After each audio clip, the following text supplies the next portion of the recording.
My family, the Yagami clan, once reigned supreme.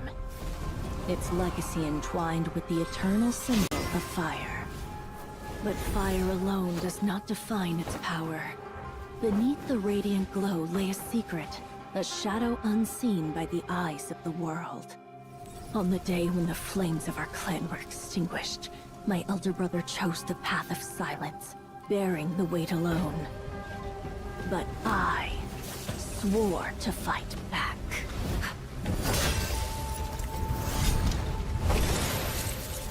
Why did you do this?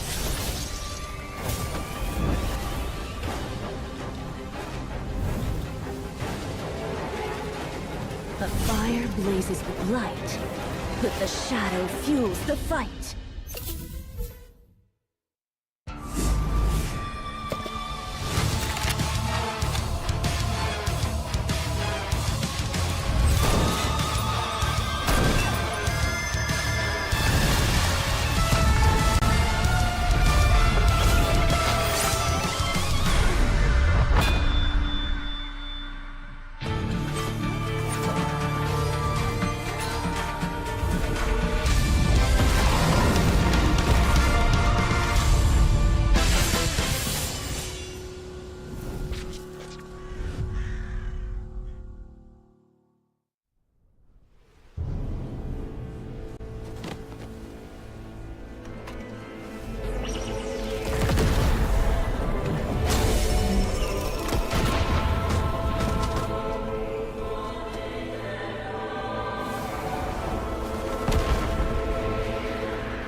My family, the Yagami clan, once reigned supreme.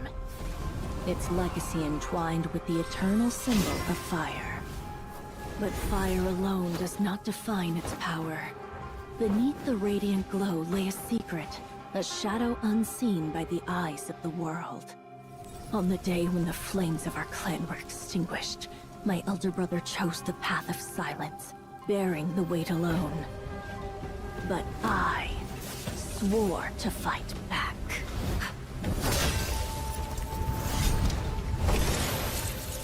Why did you do this?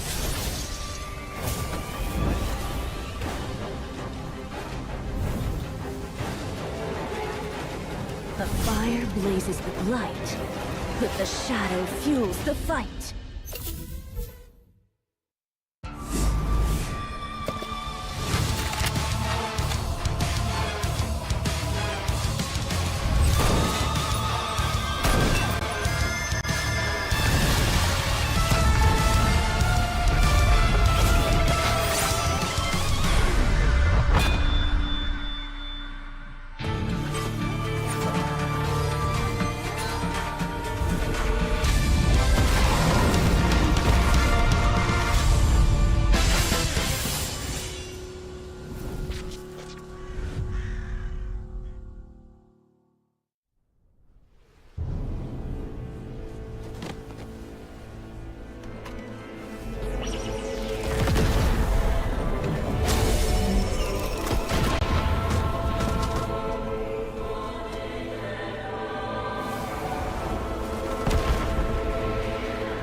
My family, the Yagami clan, once reigned supreme.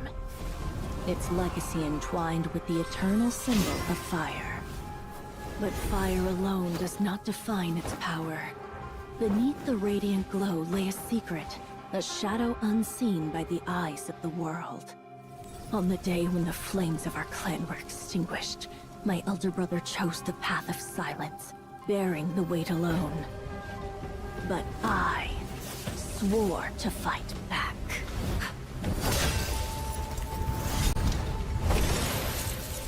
Why did you do this?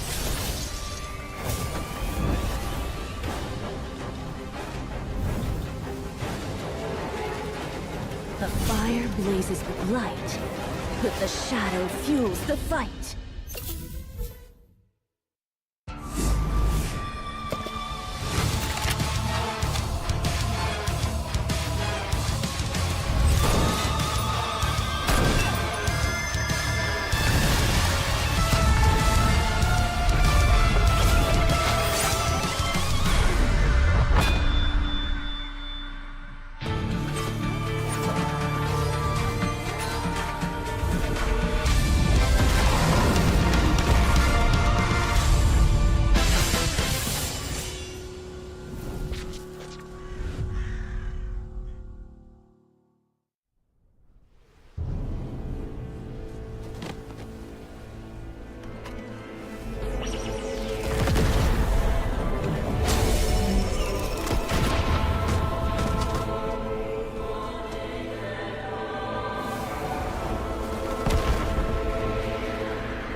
Welcome, ladies and gentlemen, boys and girls, survivors of all ages. This is the Free Fire World Series Southeast Asia 2025 fall season, week 3, day 2, which means yet another team qualifies for the grand finals today. I'm the Mustachio AJ, and with me on the desk is the one and only Gideon. Thanks, AJ. It's good to be back once more to see another day of Free Fire, especially since Phase 2 has already been so interesting, with the first day of Phase 2 already looking very good for teams like Pharaoh. Coming into day number 2, the question is who else is going to be joining them?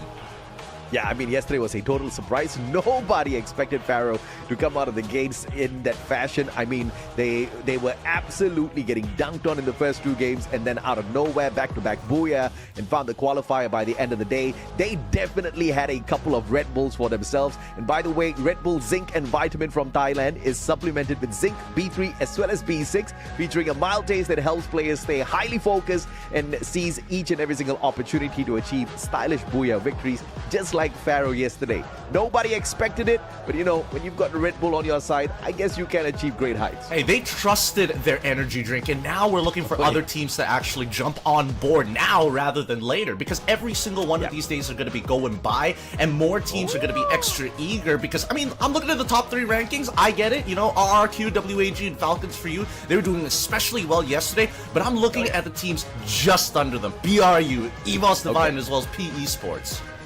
Yeah, I totally see exactly where you're coming from. I mean, PE Sports is just that sort of a team. On a good day, they will be able to whoop even teams like Falcons as well as RRQ into shape. I totally agree with you. I think Vietnam has got what it takes. EVOS, though, Gideon, they have been sleeping for quite a while. You think these Tigers are going to wake up today? At some point, they have to, right? Because if it doesn't boil down to them having to recover the entire game, then they're winning games. They're finding their booyahs. They're finding that momentum that they were looking for. I would say the same for PE Sports, but it really boils down between WAG and PE Sports for me, right? I think the argument is still going to be there. PE Sports, they did very, very well during the first week, at least, you know, standing pretty high up in the standings, but compared to WAG, they just seem to be the more consistent team overall. Yeah, speaking of consistent team, Buriram has been pretty questionable. We'll get back to that conversation in a little bit. Let's talk about the prize pool for a bit, right? And this is not the total prize pool. Just the champion alone walks away with $100,000 US. How insane is that, Gideon? It's too insane. It's life-changing money. But let's not forget about the ranked second and as well as third, who get 40 and 20,000 individually. And also team of the day and as well as grand finals MVP with another 4,000 USD slapped on as a very pricey price tag for being the best.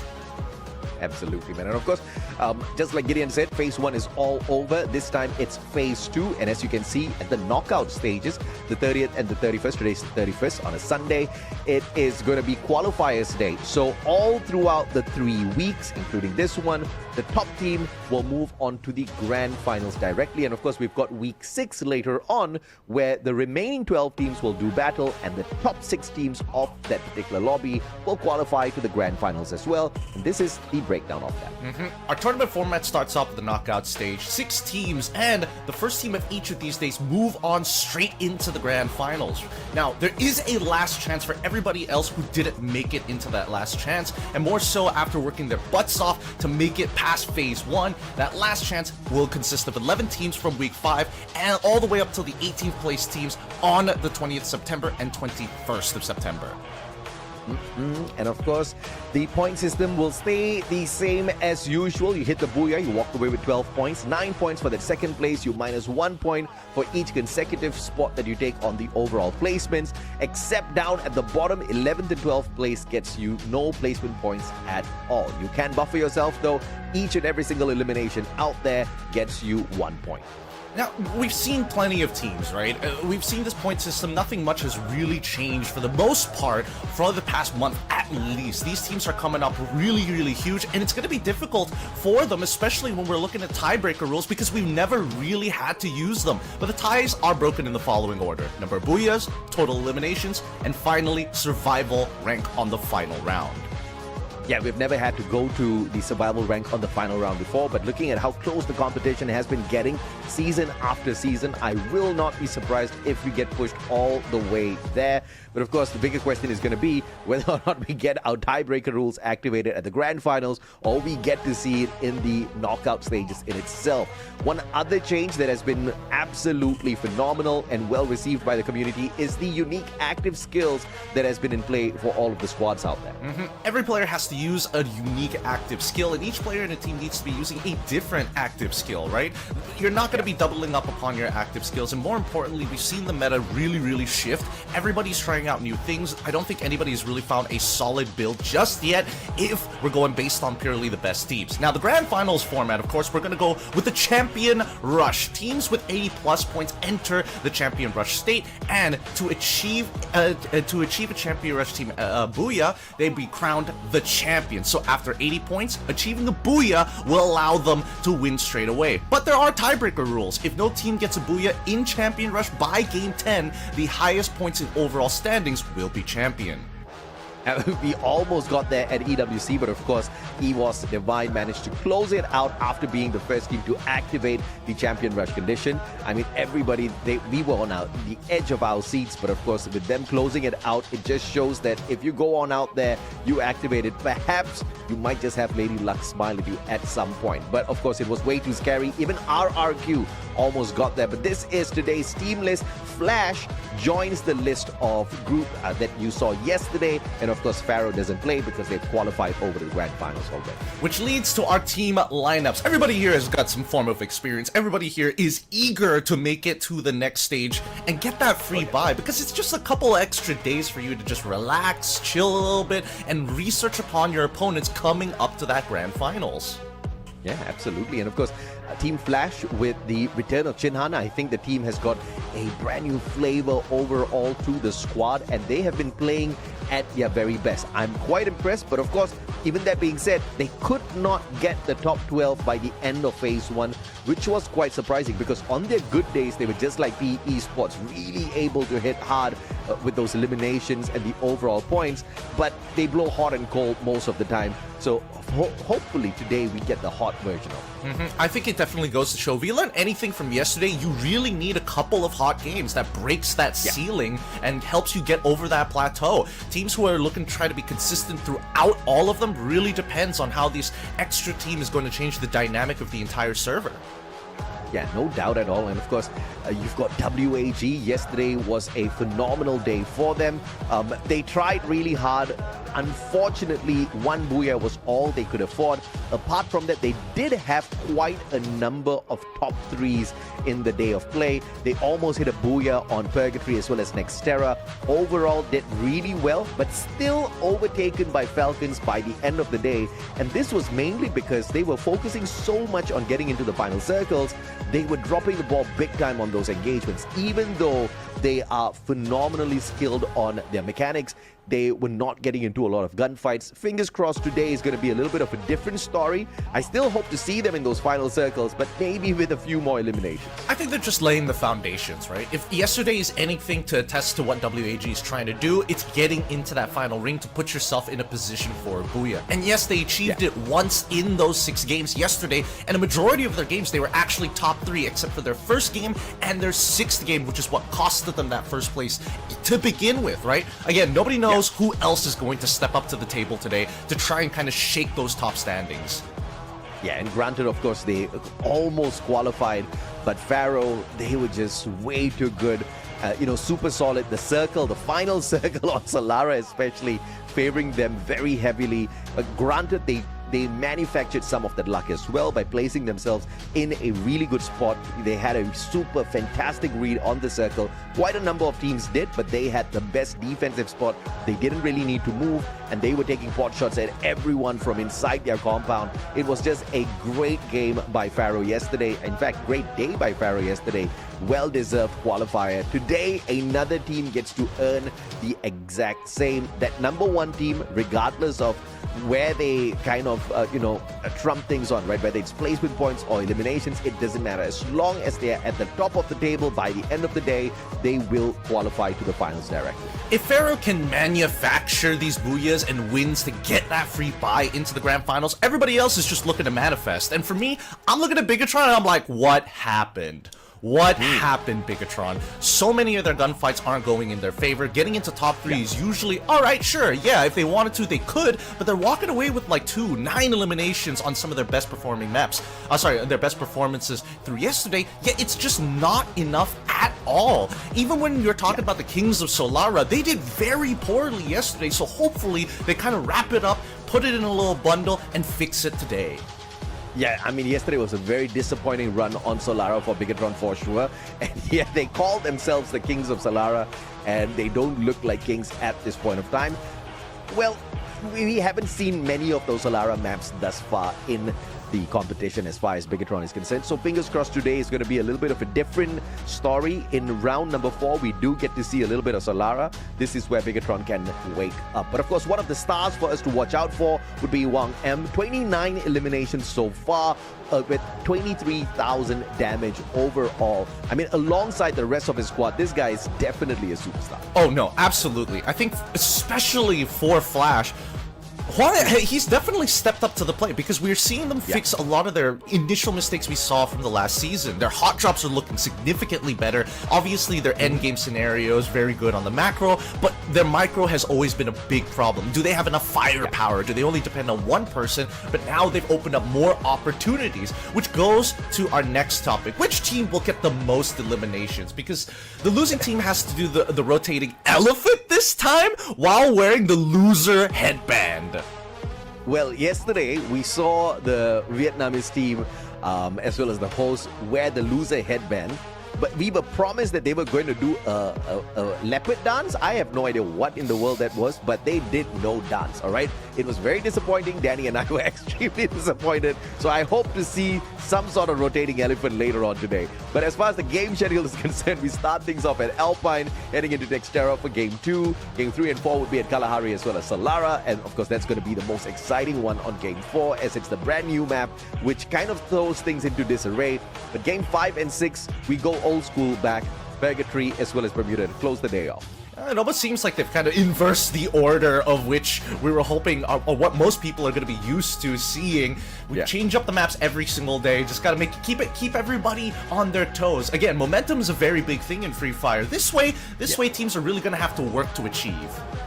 Yeah, absolutely. And of course, and this is the beauty, right? We don't have the randomizer to kind of bring a map in for a repeat on the exact same day. What we do have is a rotation of maps which you will not be able to guess. And of course, some teams are better on certain maps, and you might just be that lucky squad that loves Alpine. Perhaps you are Buriram. Perhaps you are a team that knows how to dominate and find their way into the deep circle on Alpine very easily. If that is so, you're going to start the day off fantastically here. And it looks like the fight path is going to be pretty kind to them as well.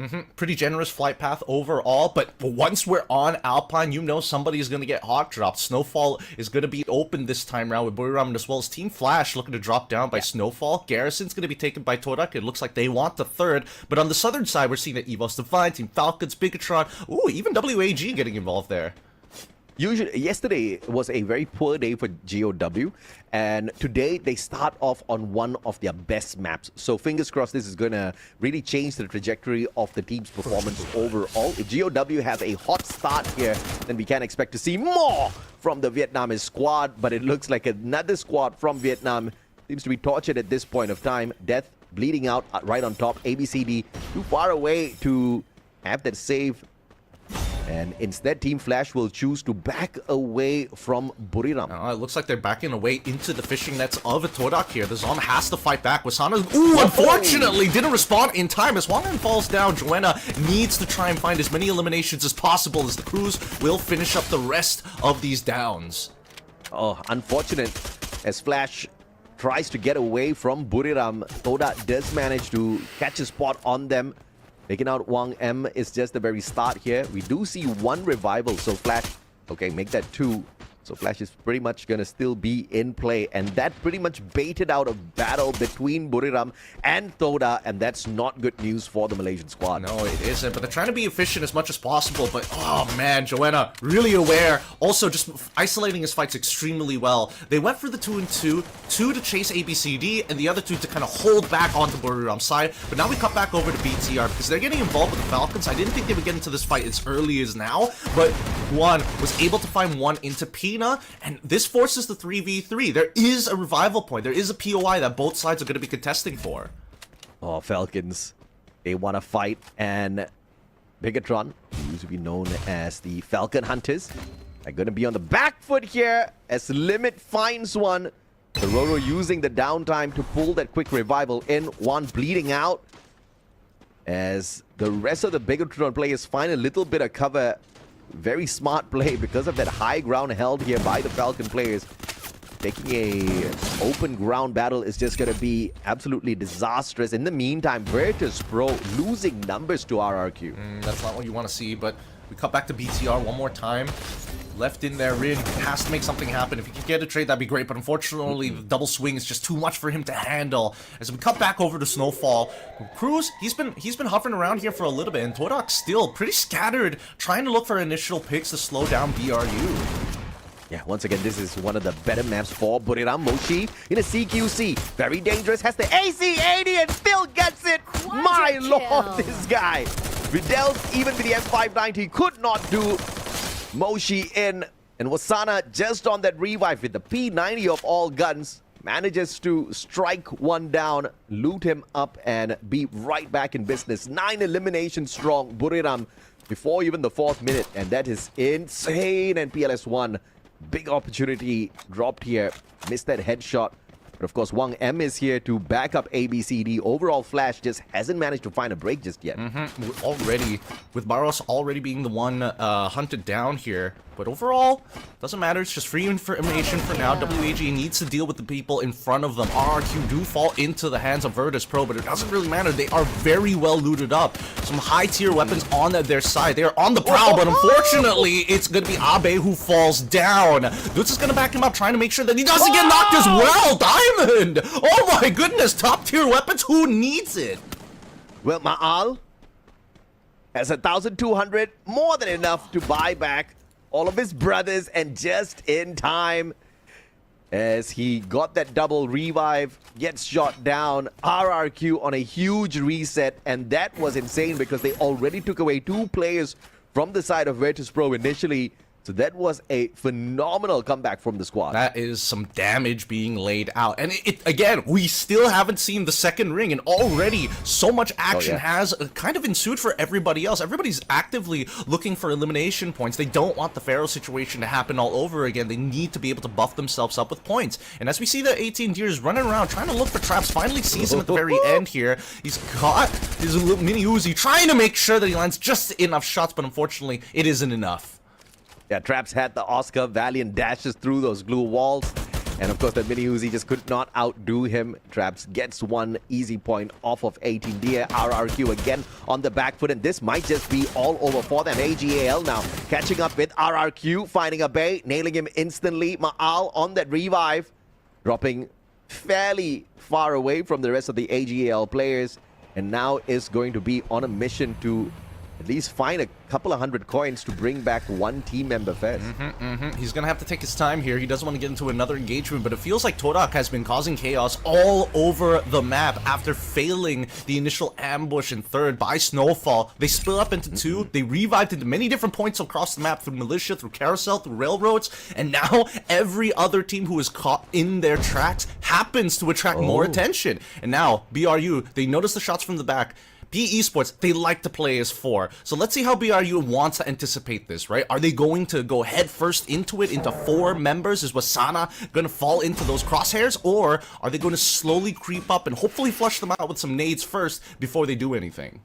Yeah, premature ice grenade there because I don't think Buriram knew the position of PE Sports. A easy headshot could have just been pulled off, but instead they went in there for the tags, anticipating Buriram to hide away inside the container.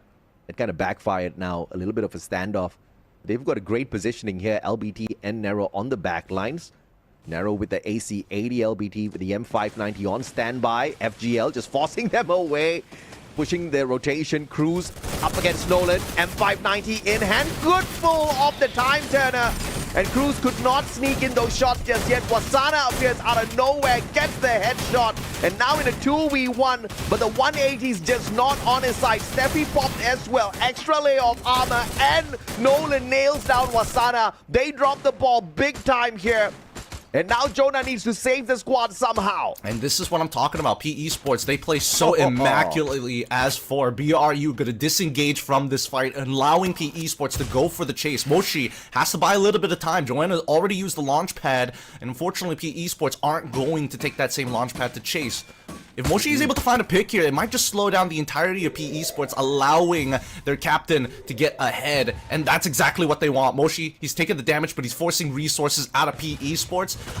Wait, hold on. It looks like GOW wants to get involved just before we see Moshi hit the ground. Yeah, beautiful flank by Lao Ho. And of course, the AC80 with that range and damage. More than enough. Just one shot to put him down. And PE Sports earning 4 points. Although the initial mistake with the deep freeze was there, the positioning to play the phenomenal defense against a very aggressive Buriram turned out in their favor. And of course, I was not a big fan of the way Buriram approached that situation at all. Just sending in the Cruz with the M590 to start off that engagement, just put them on the back foot, unfortunately. They don't have a lot of information to work with, right?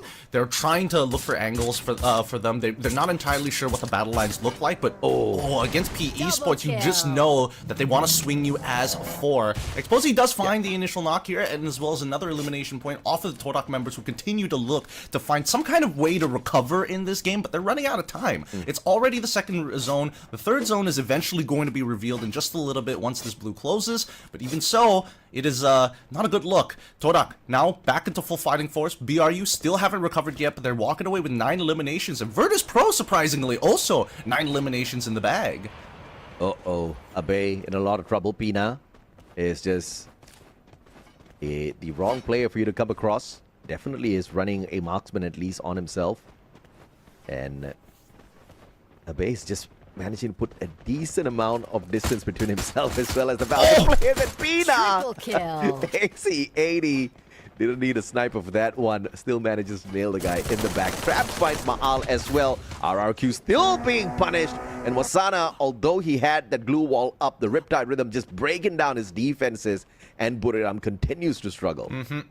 All teams who are playing for recovery are going to get hunted down now. Everybody else just trying to make sure that they don't go for a full reset this early on, as the revival points are going to be closing real soon. We see that Evos Divine playing on the outer side of the ring. Only 1 elimination here. Looks like they did find tier 3 armor, and as well as body armor, and as well as helmets. They're trying to rotate from the southern side into Todak. I'm not entirely sure where the other Todak members, but so far we only see 2. They could be playing their 2 and 2 at a different spot. Oh my lord, Ray. This didn't take 2 seconds at all. Spotted the guy, went straight in for the shots, gets the knockdown, and then the rest of the players swooping on in, finding the connections. Aim God is not able to spam no key down, and they take over the airdrop instead. Beautiful defensive play by Evos, though. Even on the rotation, they find another. They're learning from their mistakes. They're like, okay, we started off with a little too hot here. We reset it a little too many times in the previous games, and even yesterday. So now let's take it a little slower, right? Because if WAG from yesterday could show us anything, getting consistent placement points could be the difference maker in a lot of these scenarios. The eliminations, we'll worry about that once we get into maybe the 4th or 5th ring. There were a couple of revives here on Evos. Not too sure why we can't see that on their nameplates, but that's all right. Fingers crossed that's fixed eventually. Triple kill. Vidal's still not finding a break, and the rest of the Todak players still have to continue on this revival spree. Surprisingly, even after all of those eliminations, we still have got every single squad alive here. Nobody has been able to find a full squad wipe. Everybody has been able to actually manages to actually escape.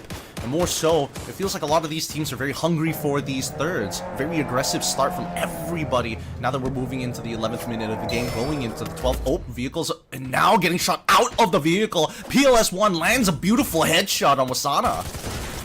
Yeah. RRQ, close proximity for Dirt. Then Pina turns around with the Bison, and the Oscar saves him for a second, and Karoro Triple appears out of kill. nowhere to save his buddy Pina. That was just way too close, but of course, even if he did get knocked, the guy would still be outnumbered by the rest of the Falcon players. But that was a close call for Pina. Very close call indeed. Speaking of close calls, BRU, unfortunately, just can't seem to find their footing in these matches so far. They want to control the center. They made a great prediction on where the next ring is going to be. The southern and southeastern sides of this map, heavily populated, but no ring circling above them. How are they going to get away from this sticky situation? Buriram, they've been forced to revive this way too many times, but in a decent spot within the next circle. He was finding the backs of Bigatron. Bigatron turning the tables though. Rusted down on the ground, and Ray just could not keep up his jig. The M590 and the Charge Buster both finding him at the same time. And he was once again faulted. Yeah, unfortunate indeed. Tight corridor, I mean, there's only one way. Somebody has to be on the outside scouting out. Unfortunately, they didn't notice that BTR quickly took the initiative, but still, BTR on the furthest side on the southern part of this map, and they still have a long way to get into this ring. Speaking of, just because it's tilted off to the compound to the left of Garrison, we'll see where this next ring is potentially going to move. Hopefully out into the open. Abe getting eliminated. BTR trying to jump over everybody else, but unfortunately getting shot out of the sky. BTR bow out in 10th. Yeah, unfortunate. And of course, Falcons with the initial damage at AGL, they were just in the better spot to see the flying Bigatron players, to snuff them out in the air itself before they landed. But Buriram just has a very interesting defensive spot that they are holding deep in the middle of the circle. And they are on the pro right now, hoping and praying nobody sees them. But this is just way too many players in such a tight little spot. So much of open ground to work around with. Barely any defensive spots left here. BRU, I mean, the fact is, it's not up to them, right? They're depending on everybody else to keep them safe. If somebody tries to go for the all-in, they could get punished with so many angles around them. They make amazing prediction on where the next ring is, and Virtus Pro, at the same time, had a rough understanding as well. They've got a beautiful wall to play around, and now they just have to make sure that they pepper everybody else and worry about WAG on their direct right. Narrow is extremely nearby as they look to take the space, hopefully to sneak past WAG, who finally take the shots to try and punish Nameless here, as they're spreading themselves very thin. PE Sports and as well as GOW start moving around on the outer side of the ring as Falcons push them in as well. Virtus Pro are forced to stand behind their concrete barrier. They cannot get any ground. And WAG with the knock, and Moshi sneakily stole that point away. And Virtus Pro could not do much. They try to go in there for the rotation, but forced now back. And this is not really a bad position overall for Virtus Pro to hold on to. WAG now receiving a couple of shots from Virtus Pro. They need WAG out of that position so that they can get into a better defensive spot. Falcons, on the other hand, the pickup onto Limit. Nothing much for them to worry about, but here comes AGL, Riptide Rhythm breaking down the defenses, and Limit follows up with those shots. Barros down, and Team SR can't do anything, being damaged by the blue, and the rest of the shots by the Falcon players. Easy shutdown.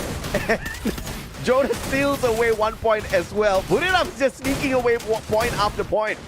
They're still trying here because right now VP, GOW, and as well as PE Sports are battling each other on this northern side of the final zone. And GOW, unfortunately, the first to get eliminated, but VP has taken a majority of the damage anyways. It's a 3v2 scenario as Falcons come blowing through the back, breach charging them, forcing PE to utilize their resources. Riptide Rhythm on top of the glue wall melters inside a metallic container. VP get to sneak away for now, but they give nowhere to move. The glue wall melters will eventually reveal their position. Exposi still alive, still trying to keep up, but Limit is the one who takes him out. Hwanam finds WAG's 2K. And at this point, it looks like Flash is the one in a primary position. Nobody's harassing them at all, and they are just beaming down the members. WAG the first to fall. And Jonah is still fighting eliminations, but now the jig could be up. Pina spotting out Jonah, being forced in by the glue walls, as well as the circle right behind him. Pina is on standby with the Drogon up against the M590. Jonah tagged up by the blue just a tad bit. And of course, Pina with the follow-up on the Drogon gives Falcons yet another point.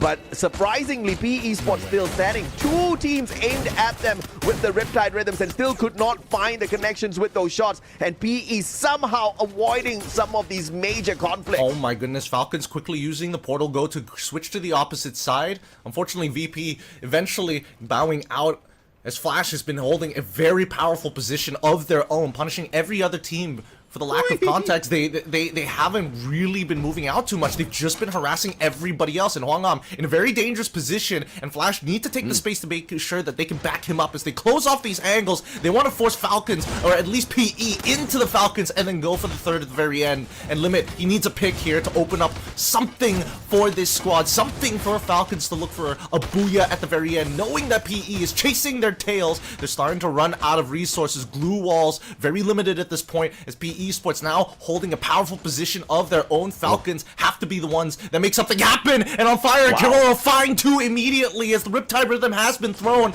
Luckily, with the way that the landscape is shaping out to be, they have a little bit of cover. They just need to keep their heads down, playing on the low to slowly rotate to the top as Falcons continue to rotate. They're pushing. They just mirrored Team Flash, and now it's a ring around the rosy between all three of these teams.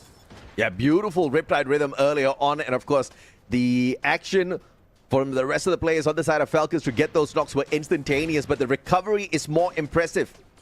The teams with the instant pickup definitely running the theme. And what a Riptide Rhythm to Falcons, and now PE Sports opening fire as well, helping out Team Flash. Falcons responds with their own Riptide Rhythm to PE, but the time turner is there to save them, and this three-way battle is just way too good. It's too good, but Limit finds Hwangam's head, domes him, forcing at least for Flash to try and recover. Again, Falcons are the ones who are running out of resources. They managed to loot up all across this final zone, and PE just don't want to participate. Quickly taking the monster truck. Lao's the next to fall. Nolan as well as Narrow, they made a mistake. They're forced to actually hide, but they luckily still have the electrotherapy coming in from their Cassie on fire. He's getting picked up and put down again every single time, and even the Riptide Rhythm to stop this rotation, forcing the 2-on-2. Now split. Falcons have to take 4 members by themselves with their 2, while the back's getting shot by Nolan as well as Narrow, and they're working perfectly as Limit fights one. He can't finish them off, and unfortunately with Pina the last one alive, he's already done God's work in finding one, can't find a second, forcing Flash to stay on top. 2v1 to close out this 3-way battle. Unbelievable comeback from Team Flash, and this is what I'm talking about. This is how Team Flash started the group stages. But of course, this performance did not last long back then. But today, they don't need to last long. They just need to last the day. And if this is how they're going to start, I am all smiles for this team. A phenomenal game. But of course, Team Falcons had a great number of eliminations compared to Team Flash earlier on already. But the final bout of action was chaotic and beautiful at the same time. PE Sports with a massive mistake, taking the monster truck and circling around the very edge of the blue, got sniped by the player on the side of Falcons, lost one, and the 2 players getting their health ticked down by the blue. Like you said, instant recovery with the electrotherapy, and then the backstab onto the Falcon players put them on the back foot. Falcons supposed to focus on Team Flash, but Team Flash had the better opportunity there with the backstab by PE Sports. Falcons, they had their attention split and unfortunately had to falter. If they had walked away with the booyah, that would have been a crazy, massive pointer for them. Yeah, no, that would have been pretty crazy. I don't know. It just feels a little unfortunate that the Falcons had to deal with 2 Vietnamese squads who had the exact same strategy of, we're playing to be the very final team. We don't want to commit because as soon as we do, it's an instant third, and it forced Falcons to be like, man, this sucks. Let's split 2-on-2 and see what we can get. I mean, it was a great game. There's just no way of telling how that match was going to go because open grounds, not a lot of defensive spots to work around. In fact, no defensive spots to work around with. You just had to depend on your resources, and those resources were getting, crushed, right? Especially with those Riptide Rhythms. It was just so beautiful, like watching that phenomenal triangle of Riptide Rhythms go through from Falcons to PE, from PE to Flash, from Flash to Falcons. The final circles are just getting better and better as the days go on by here in the fall season. Absolutely love it. But of course, just like yesterday, another shocker. We did not expect Pharaohs to find the qualifiers so quickly, and we definitely didn't expect Flash to open up with a banger of a matchup. I think they managed the final circle so well. I mean, let's look at the highlights and talk about this story right from the very beginning, because it all started with them hot dropping BRU on Snowfall side, getting collapsed upon and falling into the nets of Todak, and then somehow recovering while every other squad on the southern side or even on the northern side were just struggling. Todak, for an example, who was struggling to find their feet. BTR also struggling to find their feet. Even BRU, after having two major fights, the first one going well, the second one just put them on the back foot, and then their ankles were just tied up the entire game. Yeah, multiple times Team Flash came across Buriram and they still survived. This game was just, unlike any other for Team Flash. This Vietnamese squad just had that grit in them this time round. And this is your MVP from Team Flash, the Zom. 3 eliminations, 5 knockdowns, 2,677 on the damage. Running the J-Beam Stiva as well as the Olivia on the passives, and of course the electrotherapy with Cassie on the active. Great combination of skills, and he's technically the backup player. He's the support player who's walking away as the MVP. He's keeping his entire team topped up, right? Making sure that they stay alive, and more importantly so. With the addition of the AC-80, everybody's new fun favorite gun, it's nasty. You get picked off so quickly against it, and that's just with one person. Imagine 2 people, an entire squad running a bunch of these. Yeah, absolutely. And of course, the squads are running a bunch of these, right? Insane stuff. Death with the 4 eliminations, ABCD and Wang M with 1 each. Overall, not a massive game as far as eliminations are concerned, but they did get the booyah, 12 placement points in hand. Plus, these eliminations are going to carry them quite a bit in that, very start of the day. Of course, they're going to be at the very top of the lobby, but we also have to see exactly how many eliminations Falcons walked away with, because there's a high probability they're going to snatch the #1 spot away just through their aggression. Based on what they're running here, they're also making sure that they have the Skylearn alongside the Chrono, right? So again, in terms of like raw, how are we going to affect the battle? It's about, again, sticking as 4, more so waiting for ABCD to try and open things up with the Oscar. If not, they can move their anchor points alongside the entire team.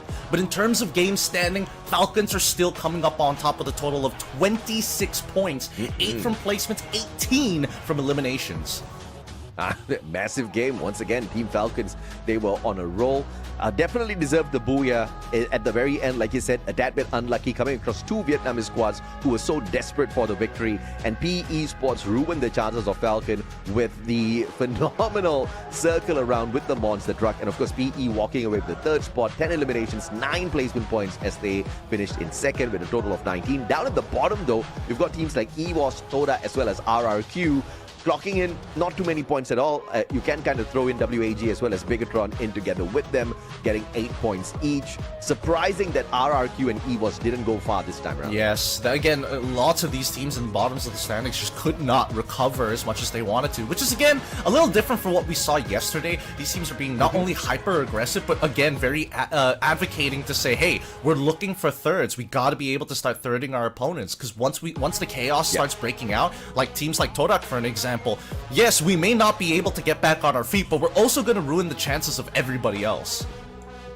I mean, if they can find a way to do that, of course, they may want to focus on that, or they could just really focus on finding the final circle, because there is a good probability that they're not going to find the qualifier that easily. So therefore, they should really focus on just sharpening up their skills for that grand finals day. Because at the end of the day, of course, on week 6, they need to aim for top 6 to find the qualifier into the grand finals. And then once you're there, I mean, you have to find any way whatsoever to at least play the game of survival if you are not good at the gunfights. And we know Toda has not been faring very well on those gunfights. you should be able to pick up a good sum of the prize pool as long as you can survive deep into these circles game after game. Yeah, and we saw that during week 1, right? It's very possible for Todak to try and read, to kind of feel out the lobby to see where that final circle is going to be. It's just surviving up until that point, or usually for a lot of teams who play on the outer side of the circle, that one decision to make the rotation against all the odds, against all the gatekeepers firing at you,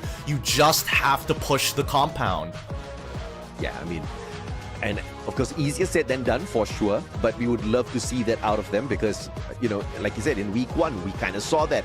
Week 2 as well, Todak did show us some signs of life. They were getting better and better, albeit they did not have any booyahs to their side. Surprisingly, it was Expand that had 2 booyahs from the Malaysian side, which was quite phenomenal, but still, they couldn't really climb up the leaderboard all that too much. That would be quite interesting to see when they do make it into these lobbies to find their qualifier for that grand finals, whether or not they can sneak away a couple of booyahs for themselves as well. Well, that's assuming that they can, right? Because again, teams like even VP, they made some really good reads on when that ring is going to be, but unfortunately the rest of the lobby was also pushing into their side, and even if they wanted to change, they were kind of locked into their decision because of WAG. So it feels like the Vietnamese at this point are really good at just anchoring on their spots, and if their predictions are right, they honestly find a 2x in terms of their raw profit by ring 4. Yeah, and of course, this was a really good game for Buriram as well. They started off really strong. They had about 9 eliminations before even the 4-minute mark. And of course, things kind of slowed down a tad bit after that because they were getting wrecked by teams, team after team after team, especially Wasana. Every time he got revived, I don't know what's up with Wasana, but he hasn't found his footing in the competition just yet. And this is not looking good. If Wasana can't find his rhythm, then Buriram, they're not going to be able to pick up the championship this time round. But let's take a look at the Thailand team's performances. 90 points from Team Falcons on week 3, day 1. And of course, you've got Buriram with a total of 76 points. And this was a day of failure for Buriram. And they're still doing better than Virtus Pro as well as All Games Global. All Games Global as well as Virtus Pro have completely separate problems, right? I think that Buriram United can take the time to actually just work on their mistakes, really work on making sure that they can stay as healthy as possible, because unfortunately, I think right now, it's because of all of these resets that's really hurting their odds. If they had all 4 members on top of Jonah when they were controlling the center of the ring, I think they would have a much better opportunity at kind of predetermining how they want to take initiations. More so, now that we're moving on to Next Terra, there's going to be even more compounds to play around. Oh yeah, absolutely. And of course, Next Terra, we've seen RRQ pick up 2 booyahs so far. WAG is quite proficient here as well, alongside Team Falcons and PE Sports. Buriram has not been showing up on Next Terra for some reason. They've got 1 booyah to their name so far for sure, but they are one of the weaker teams on this map within this season. So if things gotta change statistically, we need to see some big points from them here once again. But of course, many games now, Buriram has started aggressive very early on, and they haven't really showed up in that final circle strong. So fingers crossed we see the silent version of Buriram once again. We might see it, we might not. It's a little tough to say with Nextera, considering that all these Vietnamese teams are really, packing a punch when it comes down to the raw fights. And I think, as considering we've already seen them play in some Clash squads, that they know how to play these 4v4s. But as we start flying in, hopefully you guys get excited as we are here, because we're looking into the future and hoping that Vietnam is going to come up on top to send a representative to an international. It all starts on the second map here in Next Terra. Oh yeah, and let's not forget, it was PE that broke down Buriram in that engagement earlier on. It was Buriram as the aggressors going after PE Sports, but with a very lackadaisical approach to that whole aggression behind that tent, and PE Sports just dismantled them instantaneously, and that started off the downfall on that Alpine map for Buriram. So these Vietnamese squads, I would not mess with them. And it looks like RRQ is not taking that advice. They are going in here for a hot drop, and they find the Punisher onto Nero immediately. Oh, they might even find a second one here. Unfortunately, 18 Deer, just enough movement, finds the double kill. Really nice hot drop here coming in for the side of RRQ to lead us off into this second match. Now, we look at Flash, just behind them, it's going to be AGAL slowly creeping up behind them. Doesn't look like, again, they dropped in the exact same spots, that even throwing out the UAV early on, but I don't know whether their loot is going to be good enough. I don't see body armors on 2 of their members. No helmets as well. In terms of weaponry, not the greatest in the world. And it looks like, ooh, Dew is able to actually head up. Oh, it looks like EVOS as well as P Esports are not too far behind on the southern side. AGAL need to make a decision to either disengage or fight, but it's too late as Sypha is already down. This is a tad bit unfortunate. Now AGAL up against Black with a little bit of distraction as well from EVOS. So they do manage to find one quick one. But Wang M finds a trade. Barros down on the ground. Dew trying to get away, but 2P Esports players right in front of him. This is just a sticky situation AGAL is now stuck in. At least they were able to revive Sypha, right? He's going to be lingering around. He's going to head towards the southeastern side of the map, hopefully making his way towards Deca Square to see what's going on there. Or maybe a couple of houses by the coastline if he keeps on heading south. But now, we go down to Rust Town. The highway already controlled by Limit as per usual. But Demon on the opposite end. Really good shots are being thrown out here by both of our players just to make sure that they control this vantage point. Falcons up against GOW. They've got the game of numbers here, at least against Dian.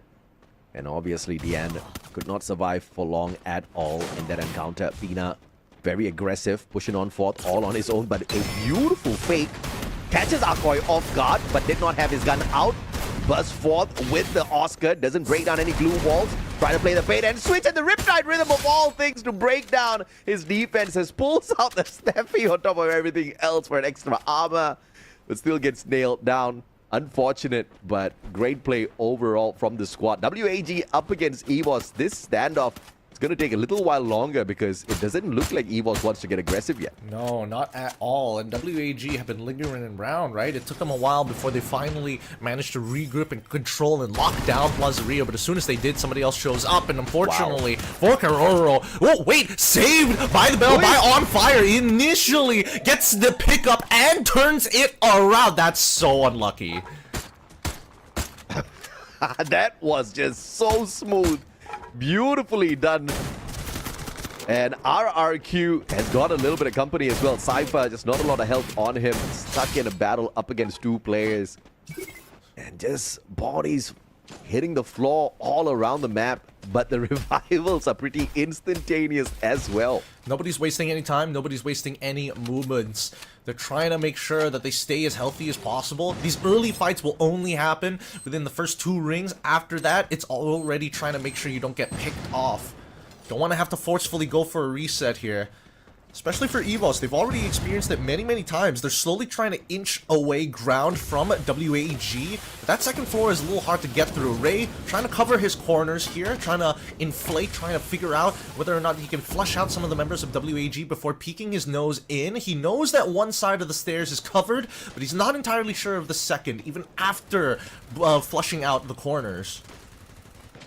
Rasia, FGL, shot straight through the stairs. Trying to find a tag on a WAG player. Aim God with the aggression. They're going to fight straight up to them. Had the Steffi on the pop as well. But just could not find any follow-up on that. Ray trying to flank around from the outer end. Will be able to find Cyrus. At least a few tags on him. X4 could not go in for the save. And nailed down as well by Ray. The headshot on the level 1 MP5. And the counter by Tikui is just solid as well with the M590. And here comes WAG to hunt down the rest of EVOS. Rasia down, but the final second revival on Kochil keeps the squad in the game. Oh man, Rasia was not designed for CQC. I mean, he's got a Charge Buster to be fair, but again, AWR and Charge Buster not exactly known for CQC. More importantly, so he's got to land those shots, but WAG walk away with minimal casualties as AGAL now get involved. They pick up Cyrus almost instantaneously, but the last 2 members are going to have a lot of problems doing as well as Baros. And Sypha as well, trying to take them out, and they've completely flushed them through. So great third coming in from AGAL. Yeah, quick fingers by Tikui as well, managing to hit that revival before getting taken down. So WAG still is in the game. I mean, these last second revives coming through from the squads are just so exciting to watch. And still, after all that chaos, we have 12 squads surviving on this map, just like how we started. Of course, a few extra revivals needed to have a full lobby once again. But what a game we have started off with here. Russia just on that revive thanks to Kochil gets taken down yet again. Double kill. This time Kochil will still have an easy play at this revival. Has 800 coins, double revive. Russia Ray brought right back in.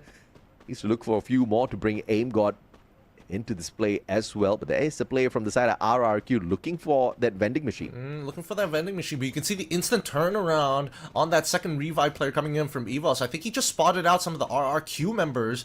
If not, he's just trying to land on the roof. Either or, there might be some more fighting in just a little bit. As we see Twin Bridge being taken over by the side of the Falcons, RRQ also a little hurt from their wounds, but well equipped for this upcoming battle. Kochil now having to hold on his own. The Trogon finds one, almost gets a second, but Maal quickly shuts it down, finds the trade straight off the bat. Oh, sees Ray turning the corner. He's got an AK in hand, but unfortunately can't find any shots as he doesn't have any glue walls to play with to leap over, or another friend to help him leap over this wall. Yeah, Ray tried hard there. But obviously, he was not going to break down the glue wall or be able to hop on over. Like you say, no shoulder boost coming on through. Ray P90 just on the revive. Doesn't have enough resources to take this 1v2. Maal has enough coins to buy a babe right back in. And RRQ back to a full squad. Cannot say the same for EVOS. They need one more revival. And Ray obviously doesn't need to do much here. He is going to be the sacrificial lamb. And the rest of the EVOS players can circle in looking for the next save zone. The fight was isolated, but unfortunately Maal made the decision for Ray. And as the blue starts closing in, at least for the side of RRQ, they find eliminations for themselves. They're playing... Wait, hold on. BRU just launched themselves into RRQ. They're probably on the second floor, or if not the roof at this point. They're using the healing... they're using their heals, the UAV healing drone, just to make sure that they can top up healthily as they tank a bit of the blue damage. Not that it matters too much, especially when they have Ford on their side. Wasana drops down into the middle to not only find information, but can he actually make this work? Did they not know that RRQ was lingering around? I'm pretty sure they came here because of that, and they get picked off by Jonah. Good bait by Wasana. Yeah, fantastically played by Wasana here. Everybody thought that he was all alone. Well, now they know that he's not. Easy revive. He brings Maal right back in. These boys are rich, but he sacrifices himself for that revival. And now RRQ in a tad bit of trouble. Of course, the squad does not get annihilated here thanks to that revival, but two players potentially going to go down here as Buriram does have that high ground advantage and the grenade launcher of all things. Oh, but Jonah is able to take him out behind the glue wall himself. Great use of the launchers, but at this point, RRQ have completely collapsed. They've already used a bunch of their resources to find revives of their own because of that initial play coming in from Wasana, baiting himself to allow Jonah to get the shot from the top end. But now that Dutz has already shown himself, I don't think Moshi is just going to let him go for free. He's calling the rest of the squadron to make sure that they cut off his exit points. Dutz, he can either run out into the open here from the side of Grab Labs, or he can just keep on buying time for his squad. He's got a member alive and hopefully heading outside, into the zone, away from the blue, as Dutz finally falls. Well, Moshi is not going to let that one go easy. Buriram on their recovery game here after dropping the ball at Alpine. And 7 eliminations. A tad bit slower raking in those eliminations in this game, but of course slow just means better for Buriram. Just now the pacing was just way too aggressive, and now Jonah caught outside all alone. Double glue walls expanded and unfortunately X-Ball is nowhere close to that window to break them down with the Riptide Rhythm, and Jonah gets to survive this one. He gets the slip away as we see PE Sports actually launching themselves to the northern side of Plaza Ria. So Jonah's not wasting any time. He saw everything that was happening down by Grav Labs. As soon as it was done, and as soon as it was just Dutz left, he was already making his way over to Plaza Ria. As we see that the next circle is already circling around just the northern side of Deca Square. At this point, Boxygen, Mudside, as well as Deca Square, all these teams are going to be looking to play on the edges of those compounds to hopefully make a call on the right spot. Buriram circling in from outside. GOW spotted out already. The timing's just off there. Osana with the Trogon looking for a spot on the GOW player. Throws out the deep freeze first. Circling around towards the left-hand side. Has got backup from the rest of his team members, but gets flanked on. Riptide Rhythm breaking down his defenses. but in a timely manner drops those glue walls, and out of trouble he is. But Bigatron shutting them down from the right-hand side. Buriram somehow surviving. All the crews, unfortunately, and as well as Masada getting knocked down here, BTR have done what they wanted to do. They can't afford to take too much damage as we see the rest of BRU having to fight off so many teams and slowly peeling away as GOW as well getting involved as they take out 2 of their members. BRU have been pinched, but this means that BTR will be falling into their hands. We do see that VP is actually doing really, really well, finding eliminations on towards their opponents on the opposite end here, but RRQ, they should be able to recover at this stage.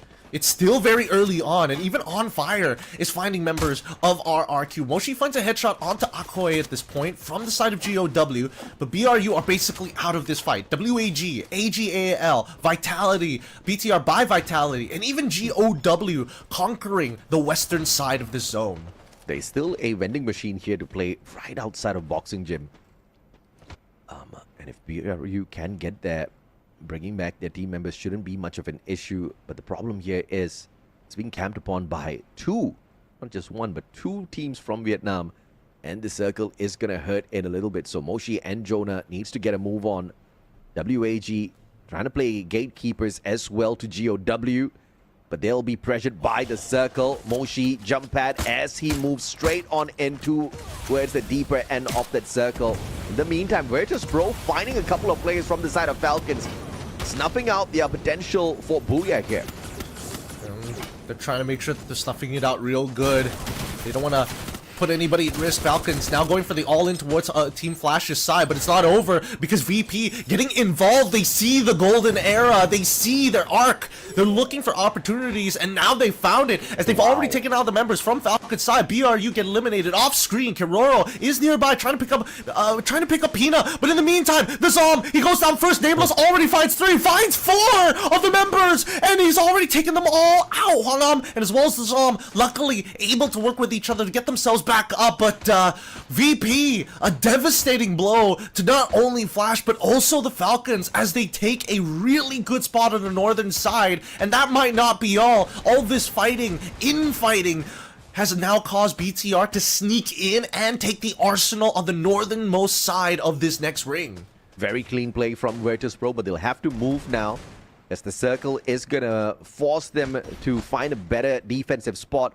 But the distraction from Falcons, obviously annoying, not allowing them to step out of the defenses just yet. They need someone else to interfere. Kororo finding Exposi Diamond with a trade back onto Pina just to slow down Team Falcons. Nameless really has to find something here, and he does exactly that. Alongside nobody now, solo on the play. Nameless somehow looking for the survival as he flanks around, teasing the blue. Kororo end limit right in front of him, playing his medkits first. That's really smart, at least for the time being. It's all about the timing now as Kororo circles on, outspots him. M590, the connection is there. But Kororo finds the final nail on the coffin for VP.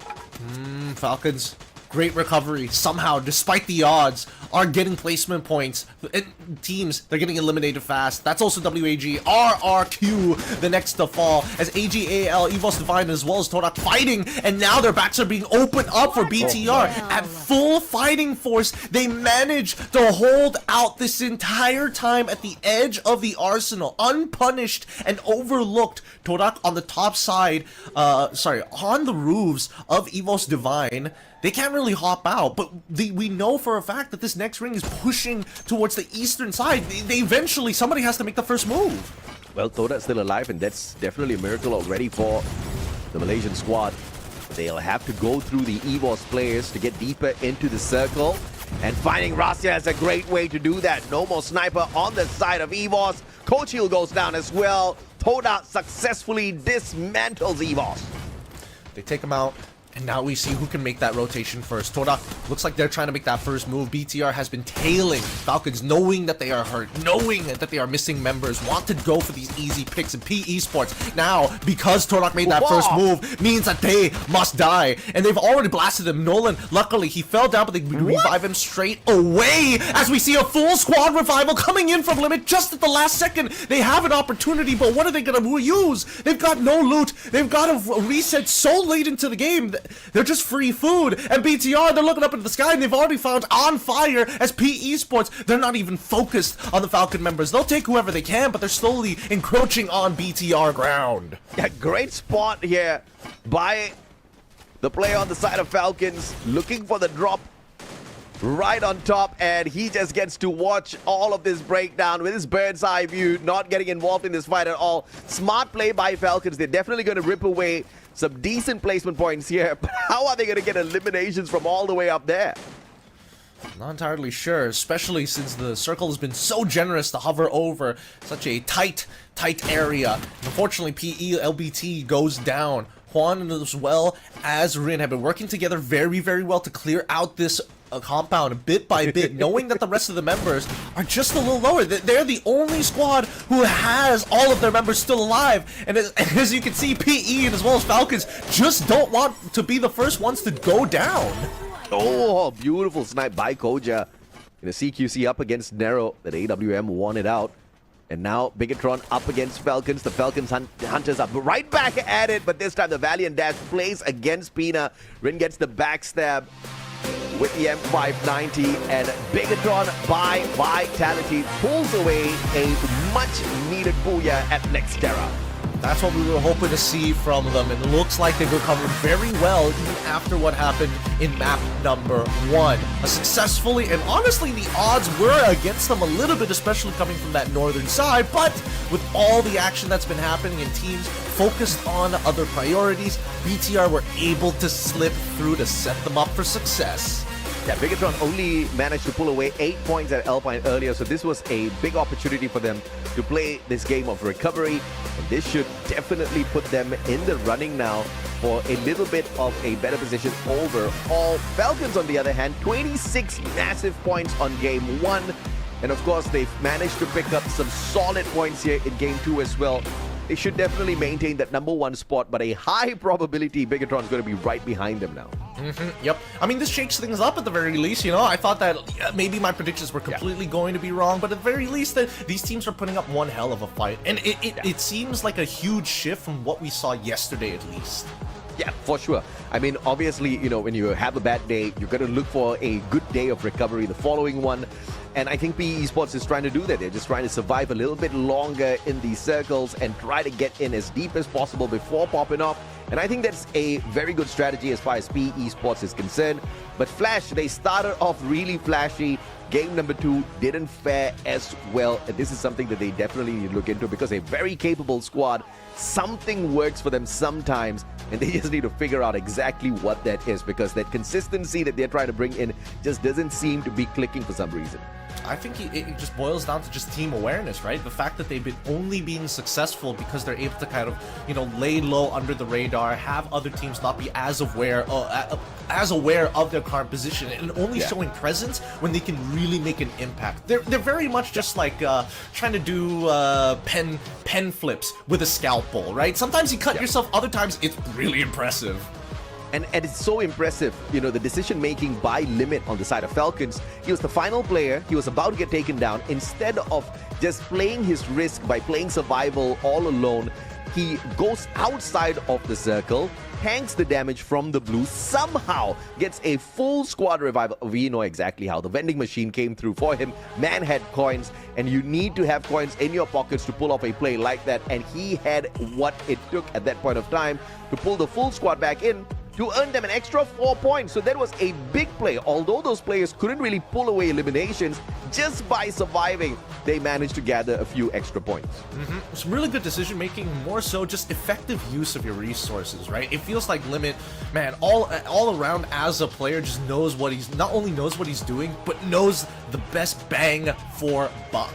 Now, BTR, on the other hand here, yes, they did start off a little bit slower, but this time they ramped up very well. Once they knew that they had hurt a majority of the teams from that northern side, that's when they started to go hunting. And I thought that maybe there would be a little bit more resistance against BTR controlling that side of the map, but they made some really good decisions to try and manufacture a lot of the collateral that happened in the final zone. Yeah, very balanced build from this guy as well. He's got the Coda for those CQCs. He's got the Beastin if he wants to chuck some nades at his opponents. And he brings in a full-on passive build as a sniper. He's got the Raphael, the Maro, as well as the Moko to tag up players to get that damage from afar. Also forcing his opponents to bleed out instantly. And of course, no doubt, 7 eliminations, definitely key from that passive build. 6 knockdowns overall, massive damage on top of that. They're also running the A124 Tatsuya alongside with the Oscars, so they don't want the utility to be like, oh, we need to, recover as we move our anchor points. How about we just all rush them? We have the information, they're going to be disabled, and we have a way to kind of bulldoze through that front line. As long as we get that first pick, there's a very high chance that we can wipe the entire squad almost immediately after. Yeah, surprising. There's no Thiva on their side. There's no Olivia on their side. They're just focusing on a little bit more of a aggressive build. Yes, they've got the fort, but, not really focused on that game of recovery. So they wanted to focus on that aggression, looking for elimination points. Clearly, what they planned kind of panned out well for them. 13 eliminations is a testament to that. 25 points is a massive run for Bigatron. Right behind them, though, Falcons with the consistency. A total of 19 points collected on their side. AGAL right after them. Although the placement points are not as solid, getting 12 eliminations this time round was a really good game overall for AGAL. Let's look at today's standings, because now that puts Falcons right at the top. 45 as BTR shoots up into second spot, tied up against PE. BRU at 28, so really it's anybody's game so far, as there's not much of a buffer between anybody else other than the top 7. Starting from 8 onwards is where we do see a little bit of a dip, but not by much between 7th and 8th and 9th. From 10th onwards, WAG, EVOS, and GOW, they really got to pick it up if they want to stay in the standings to maybe get a free buy. And of course, if you look at the teams down at the bottom here, WAG, EVOS, GOW, these are teams who have picked up some massive points in the past. WAG especially, EVOS in this particular season, not as frequent, but they do have some phenomenal firepower in their roster. If they do go all out, there is a high probability that they do climb up the leaderboard instantaneously, but I think they're just going to be lagging behind. Even in the spring season, EVOS was in no rush whatsoever to find the qualifier to the grand finals. They just wanted to play as long as possible, and I think they're going to be looking to do that this time around as well. Honestly, I'm totally fine with that, right? Again, there's just a massive skill gap when it comes down to certain strategies and certain play styles, right? Everybody not only has their own identity, but they're trying to expand their arsenal. After what happened during EWC in the previous Free Fire World Series, I think it's very clear that Southeast Asia knows that there are holes in their gameplay, and they want to plug them up with some real cement, and not just by sticking their finger in the hole and saying the problem isn't there. Yeah, fair enough. And of course, one would have thought that EVOS maybe would be a little bit more aggressive looking for the Booyahs this time round, because although they did manage to climb up with the points initially to unlock the champion rush point at EWC, they could not close that game off. They had to wait a couple of more rounds before they finally hit that Booyah. Perhaps one would have thought that they want to train that a little bit more, but in this season, they're just laid back. They're not really worried too much. They're just kind of hanging back, looking to see what they can pick up. Not doing too bad in the competition, but at the same time, not one of the greats as well, which is quite surprising. I think, if there's anything to learn for some of the greats, I think right now, as we see Falcon continue to kind of storm through Map 1 as well as Map 2, they're just really good on their fights, right? They're really creative with the way that they kind of approach. Their decision-making is second to none, unfortunately. Everybody else, I don't think anybody else can really replicate what Falcons can do per player, and especially when it becomes like a modifier, a compounding modifier whenever you add an extra player to that mix. Pina, for an example, last season we thought, okay, he's like all right, but coming into this season, he's starting off the gates really, really hot, considering how close they were during EWC, dominating the majority of the tournament, but just couldn't close it out at the end. Yeah, and of course, this time around, Buriram had a very questionable approach to the competition. They have not fared as well like how they used to in the past seasons when it comes to placement points. but the aggression is at an all-time high. They are at 22 eliminations already right now, and they're the second best squad when it comes to the eliminations as of this point, with only Falcons ahead of them. If they can keep this up, then it's going to be yet another day where Buriram doesn't face too much of an issue overall. They're still going to be able to sharpen their skills before they get to the grand finals, and it doesn't look like they're serious enough to look for that early qualifier into the grand finals. I think Buriram's going to be hanging back just like he was, looking for perhaps week 6 to find the qualifier potentially. I would think so too, and I think a lot of it is because where the, I don't want to say the meta as a whole, but based on what we are seeing here in Southeast Asia, and I think the Vietnamese have picked up on it very, very well, squad fighting is extremely important. Having like, it's not just about double swings anymore, triple swings. As soon as you can reduce your elimination time by shaving off a 0.5 of a second is more than enough, and what you actually need to be able to finish off these squads fast. Now, in terms of team performance, we look at Torak. In the very first week itself, they were honestly not doing that bad, but coming in towards the second week, and especially when there are grand final buys on the line, we're seeing that Torak, they're trying to use all their accumulated knowledge from week number 1, and unfortunately it might not necessarily apply here when the buys are active. Yeah, Traps their best player, 50 eliminations, and then it kind of tapers down. Noki with the 38, Vice with the 30. These numbers look great, but it's not the most decent in the competition. Obviously, you need way more aggression, way more eliminations if you want to stand here with the best. But the fact of the matter is, this Malaysian squad has managed to get at least the top 12 in the group stages, which shows great promise overall. But we just haven't seen the best side of them yesterday. They're doing slightly better today, but still not on the upper half of the bracket overall. So we still need to see a little bit of improvements coming through from Toda. The placement points are still suffering, but the engagements are surprisingly decent.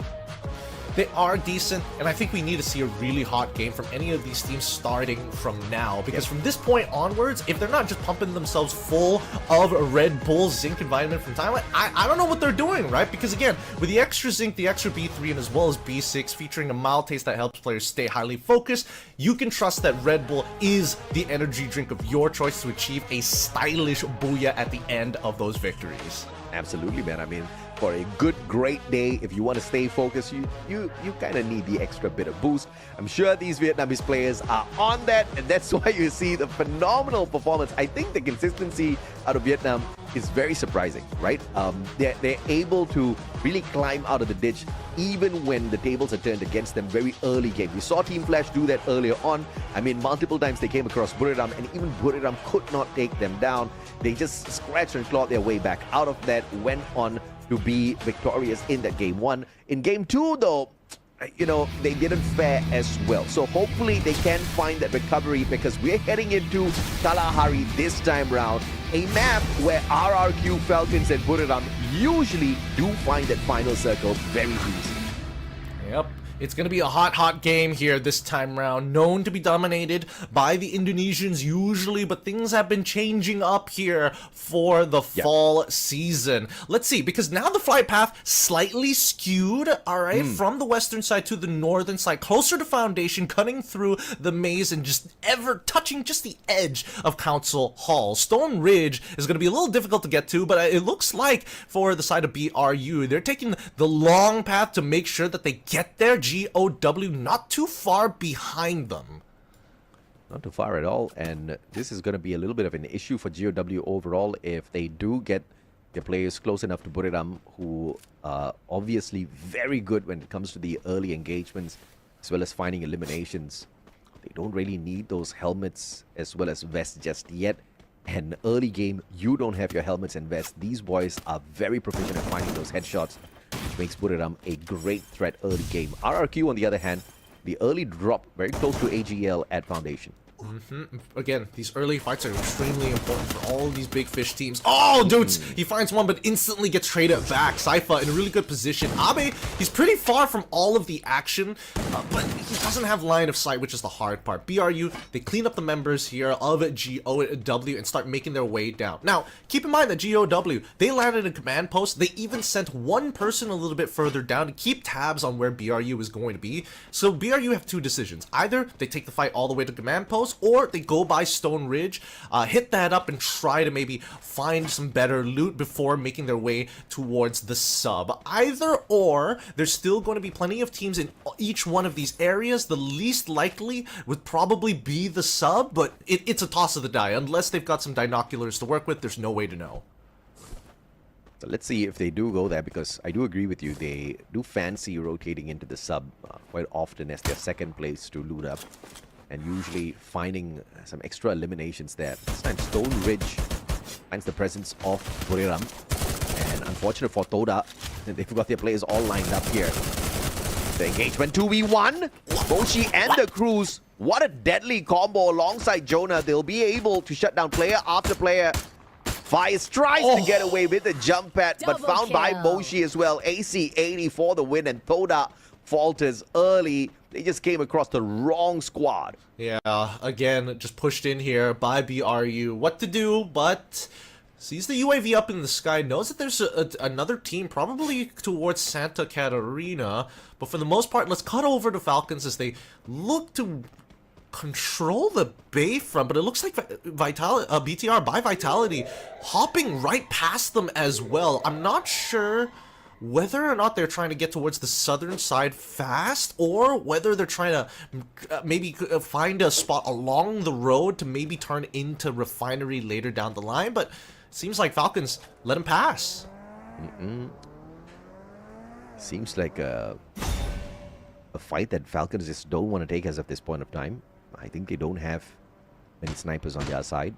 The limit doesn't look like he wants to engage too early, letting them go far away first before trying their luck to maybe get a headshot or two. But Bigatron, Mama will not wait too long. LBT didn't think twice, runs him down, and M594 the follow-up as well. One with the Bison. Phenomenally gets a double knockdown out of nowhere, but Rin is not going to get away that easy. Nolan does have that M590, crushes the opportunity for Bigatron, and now forcing Kyong to pick up coins. One revive is all he can afford as of this point of time. That's that insurance policy for him. At least he's got one back. Yep, and he knows exactly where the rest of the PE Sports members are going to be. Ooh, a shot being taken. That could have been his head. Drops down the glue wall after hearing the shots from GOW. He's got to run, and he's out of there towards the northern side. Hopefully he doesn't get knocked down while he's on the cables, but at least there's a POI nearby. Finally, another vending machine, a potential revive point as well. Even an Arsenal, I'm assuming that's already been looted, but for the most part, at least weapons for the team when they come back down. Yeah, absolutely. And I mean, getting the revivals, especially when it's 3 players that needs to be brought back in, dropping by the Arsenal is definitely a good choice. But Koja could not get too far away. AGL finds him on that recovery, and Bigatron now just left with 2 more players. Koda popped on the side of AGL. They know WAG is on the approach, and those boys were standing upright when the Koda was popped, so they have been spotted out already. Tikui on that rotation with the hook gun. Team SR did spot him out. Rotates around. Manages to absorb a couple of hits here. Tikui, very dangerous up close and personal with the M590. But Dew on that backup could just undo Tikui instantaneously here. He is up against all odds at this point. Yeah, they got to take their time with this right now because there's no rush at this point of time, except for maybe PLS1, because he's got to get out of the line of fire and try to break line of sight. They quickly drop the glue wall. They managed to pull him back up straight away. Good recovery. Oh wait, but now they find 2, and now it's going to be a full collapse coming in from WAG is due. Finds headshot after headshot, and if X-Boy can win out his fight, he's got a launcher in hand. That would be amazing, but it's tough. The shots go through, and unfortunately, it's going to be WAG who gets eliminated. What a clean fight from AGAL. Unfortunate for WAG. They had the opportunity. They had great players on their side. It's just the positioning by AGAL just way too stacked up. They could not spot out where those shots were coming from. A headshot after headshot just put down those players. RRQ, on the other hand, will be at Refinery, anticipating perhaps another engagement, and it is their brothers EVOS right up on top. Oh, as expected, the Indonesians fighting around Refinery, especially with a ring that's so even, so centralized as well. Good shots coming in from Ray to make sure them all doesn't walk away for a free. It's going to be looking, because again, they've got some good coverage here by Refinery side, and even Virtus Pro chilling on the opposite henge on the southern side, looking for an opportunity. Boonjam, he's got some angles to work with, and I don't think that EVOS wants to mess with it in this stage, as the northern side cut down to Oldhampton BTR, trying to survive, trying to face off their members of PE. Narrow already finding one as Kyung gets the initial trade. Nolan is able to bring Narrow back, but BTR now in full control over this northern side. Oh, this match is just absolute chaos. Jumping from player after player, team after team. Oh. Kyung spots out a decent pointer here. AWM needs to find one solid connection. Narrow, very smart. He's dodging left and right as he takes the drop in, avoiding those shots from Kyung. That AWM not able to tag him up just yet, but Koja right behind him on the revive as well. P90. And unfortunate for Narrow. The information given away by Koja as he was rushing on in. PE Sports dropping just on the outskirts here as well. Lahore with the AWM. A good matchup for Kyung. At this point, they need to just quickly jump onto Laoho's side. They know that somebody's on their flank, and it looks like it's Nolan. Kyung needs to make the decision now. Work together, quickly take out Laoho, because he's going to try and stay within the vicinity, and unfortunately can't get out. Unfortunately, Kyung is the one who goes down, getting pincered by the rest of the members, and especially for Goja, not in a position and didn't have the Koda active ability to help him find the extra bit of information he needed. Yeah, positioning advantage there. They had the pincer. There was just no way he could run at either one of those players, because the other one would just step on out of their defense and shoot him down. In that case, Nolan just found him with that high ground AC-80 vantage point. And Bigatron by Vitality is in a little bit more trouble here. The fight up against PE Sports. Another contender enters the ring. This time it's Falcons. Finding Lahore as he tries to run away Koja. As they look for the elimination onto Lahore. They should find him eventually. I mean, if he gets away with this, then I'd be very surprised, because Koja could have stolen away the elimination. They're launching away. No, Limit's turning around. Koja gets a free 1v1 here. He gets a free 1v1. Riptide Rhythm both already being used. Koja, he's only got a P90, but he gets shot in the head by a Limit. Really taking his time with his Limit, not pressured whatsoever. That could have been a terrible scenario for Falcons. Unfortunate for BTR. Yeah, he had the backup from the rest of his team members across the lake as well, so nothing much for him to worry about in the grand scheme of things. But of course, you never know what could have happened in the 1v1. I don't think Limit was expecting that. Now as Pina tries to back away, shot from the PE Sports player right behind him. Narrow, Mag 7 in the hand. He needs to wait for Pina to get close enough. But the problem is Pina actually carries that M590 on fire though. Beautiful play with the time turner.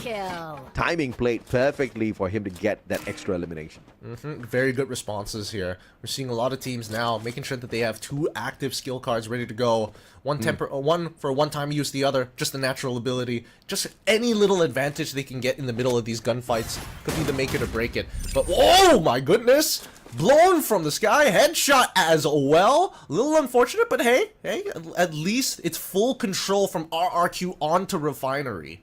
Yeah, absolutely. And now the next circle is going to be crucial here. And it moves down straight over Refinery. So RRQ doesn't need to rotate all the too much. They still do get to hold on to the very edge of their platform. And that vantage point should serve them well in the next few engagements. Problem is, I'm sure there are a few other teams that are going to be looking for that vantage point as well as PE Sports. It's a double revival. The team is still pretty much in it. I'm pretty sure the Falcons are going to be able to spot them out in just a little bit. They could go for the hunt if they wanted to. Oh, very dangerous spot. They want. Oh, interesting spot coming in from the Falcons. Okay, so technically they can walk back in. The only teams they have to worry about is Flash. AGAL could be coming in from the top, but let's see whether he finds the pick. If this pick goes through, this might cause a chain reaction. Oh my goodness. AC-80 in hand on fire. Could not nail him down. Didn't wait for the timing and the backup from Kororo. That could have just been an easy point on their side. But that does force the panic. And Team Flash scrambles. Using the portal go, they do very quickly rotate around, cutting the distance down between themselves as well as Team Flash. And now this gives them an extra opportunity to pick up 4 points. This is a really good decision coming in from Falcons, right? They have one member back by the ridges, trying to make sure if AG goes in, but now the full fight does occur. Death is already down, is on fire as Pina is doing God's work, and Pina's still alive with the Valiant Dash as long, alongside the Rebel Rush as well, launching in, damaging 3. It's all good, but they can't seem to find the knockdown in this 3v3. The initial engagement was already good, but Kuroro now getting flanked by ABCD, hopping over to the other side, loses his glue wall as Pina, now next to turn, they've isolated the Zom, they've taken out ABCD, and now Hongam, all left with 3 members, is all Falcons needed. This Suicide Squad comes up successful as they control a powerful point on the eastern side, on the western side of the map, and the ring is above them. What else could go their way? Yeah, ABCD just tried to Spider-Man his way out of there and just hit the roof, unfortunately. The idea was good, the execution was definitely questionable. Wang M spotted out. Oh, Limit had the Riptide Rhythm in his pocket though, pulls it out. And looks for the knock, on fire with the follow-up. Puts Steam Flash out in 10th spot. And it's unfortunate. They had a brilliant start at Alpine. Just could not keep up the momentum. No, they couldn't. They couldn't, especially in these type corners. And so far, Falcons in a phenomenal position right now, but the competitors, BRU, also at 8 eliminations. They're going to be on the completely separate side, but... Oh, wait, hold on. They're all on the northern side. All the top tier teams are on the northern side. As PE Sports, Nolan takes the brunt of the damage. AGAL is putting the punishment on anybody who's trying to rotate to this side. The tent already controlled by RRQ, but everybody is stuck in one place as BRU on the southern side could be looking for an opportunity in, for the most part, untouched. How does Bigatron now find a way out of this? They've been scanned out by Falcons and their Dinoculus. Falcons know exactly where they are. That Coda was used a little bit earlier on, so Kuroro just needs to wait a little bit more before that gets refreshed. And these Bigatron players are not even crouching, so spotting them out should be a no-brainer here. And Falcons is waiting for Kuroro. The moment that Coda comes online, but it's the Coda on the side of Bigatron that gets popped first, and now Falcons on the defense. Riptide Rhythm breaking down all of their glue walls. Kyung stepping on out a little bit too quick, and Pina with the advantage taken. M590 survival play. Rin goes towards the back lines looking for Limit, gets his glue walls broken down, and Limit punishes him as well for stepping up close to him. Another clean fight coming in for the Falcons side as BTR already goes down, but BRU decided not to go for thirding. Instead, they go straight for the center of the map, trying to control the highest vantage point that they possibly can, especially under the pressure of AGL, who has the exact same idea. Cruz is already down as Wasana is trying to take on 3 members by himself. The Riptide Rhythm is good, but unfortunately, Team SR is already putting bullets in his back. Jonah is the only one who can maybe try and turn this around, but AGAL have conquered this half of the map, and more importantly, the most powerful vantage point in this last zone. Yeah, AGL literally just kicked Jonah and his squad off of that platform, literally shutting down the rest of his players, keeping just the captain alive, who managed to grapple hook his way out of danger, and now just hiding behind a couple of glue walls, trying to play some placement points. There's 7 more teams alive. Koja being hunted down by Falcons, and it's just a matter of time before Jonah is found as well. Yep, and Pina, again, one person after the other. BTR get a free placement point, surviving that. BRU bow out at 7. The Falcons are so ahead of the game right now. BTR the next to fall, 2 free placement points just like that. And they just want to control the bottom side. VP, the next to fall, as they're trying to rotate and contest for that top side as well. PE Sports need to go at this point. Last member down. Now we're down to the top 3. AGL on the roof. RRQ on the bottom with 18 Deer, the last to eventually fall to the Falcons. And AGAL will not wait. They instantly go down to the bottom side, looking for picks on towards the Falcon members. Doesn't find any, unfortunately, just the RRQ member, and chunking Pina to half life. Limit, his position is a little compromised here in the middle of the fight, trying to swap sides with Kiroran as well as Pina is on fire, holds Sypha. No flank angles for the side of AGAL, but it looks like Falcons want to push them into the middle as they work with their Suicide Squad of 3, pushing their backs. Limit now goes for the peak, hits Team SR, and on fire, and as well as Sypha trying to battle it out. Sypha needs to make a decision on which side he's going for as Team SR goes down. Kuro finds him. Adu finds a headshot on towards Pina, and at this point, with the time turner as well, Riptide Rhythm, Sypha just quickly sieving in these shots. It looks like AGAL are the ones who are taking more casualties as Du doesn't have an angle anymore, and it looks like Falcons quickly swoop to take the booyah.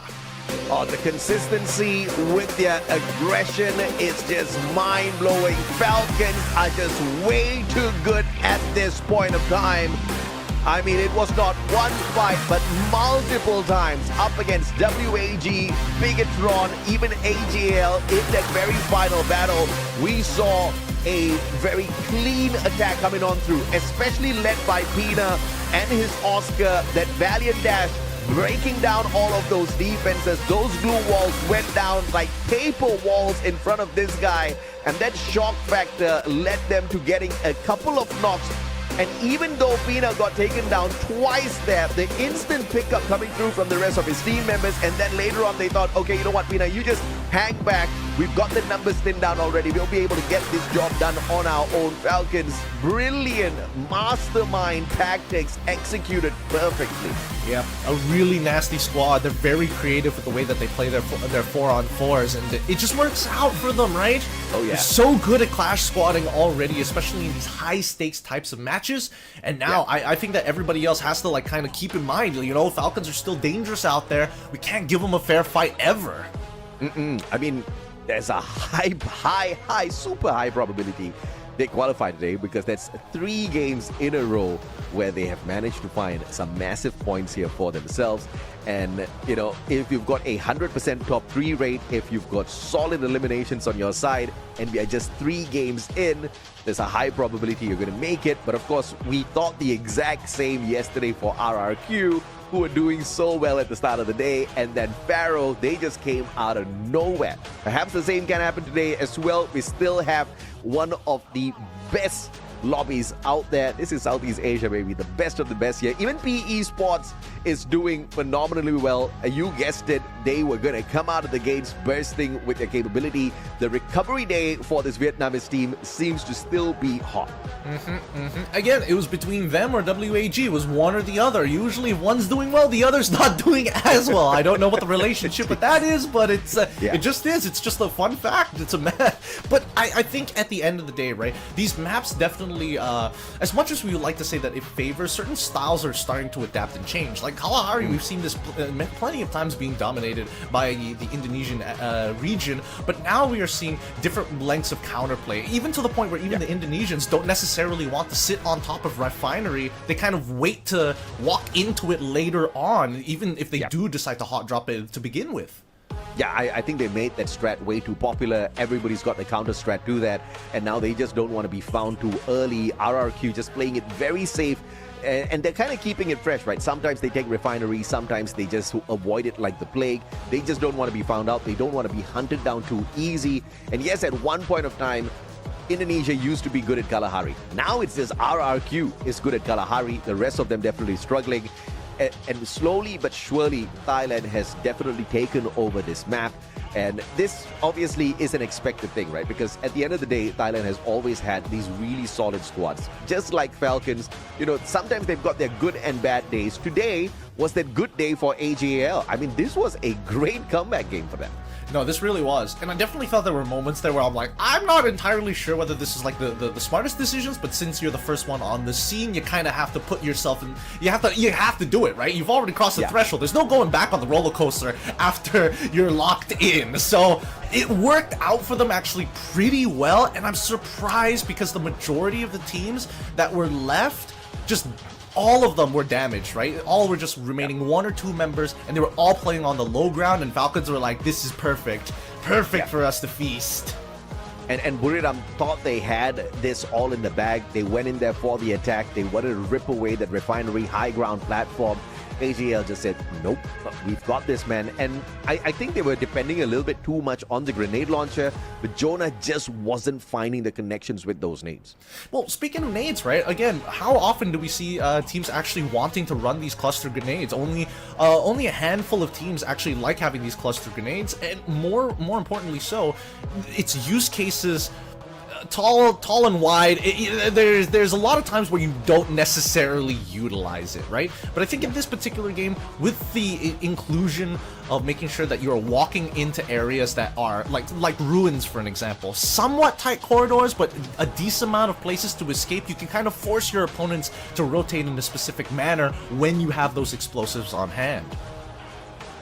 And Kororo, the MVP this time round. I mean, solid plays from this guy. And once again, very tactical, right? Always waiting for Kororo's Koda to come online before they go in for the attack. Information is key for this team. And if you look at his passive skills here as well, he's the backup bomber for the squad. He runs the Beast and the Awakened Alvaro. He's got the Ford to top his health right back up when they get into a little bit of a sticky situation. Everything that they need to get into a decent fight. A very aggressive setup. And on top of that, 10 assists from this guy alone. You may think that is impressive, but look at the rest of the squad, man. This is a great game for them overall through eliminations. They were winning every single Clash squad, every single time, always on even ground, but their initiation from the side of Falcons, whether it's Limit finding a pickoff or Kororo utilizing the Awakened Alvaro just to make sure that, like, BTR is a really good example. 3 of their members chunked out before the fight even started, forcing them to halt in their tracks, allowing Falcons to take the initiative. This is why Falcons are so good at the game. Their initiations are especially good, but the way that they play the game is extremely creative in these fair fights. So the only way that you're going to be able to beat them is don't give them a fair fight. Look for those opportunities. And when that happens, OnFire comes in with the chrono to save the day.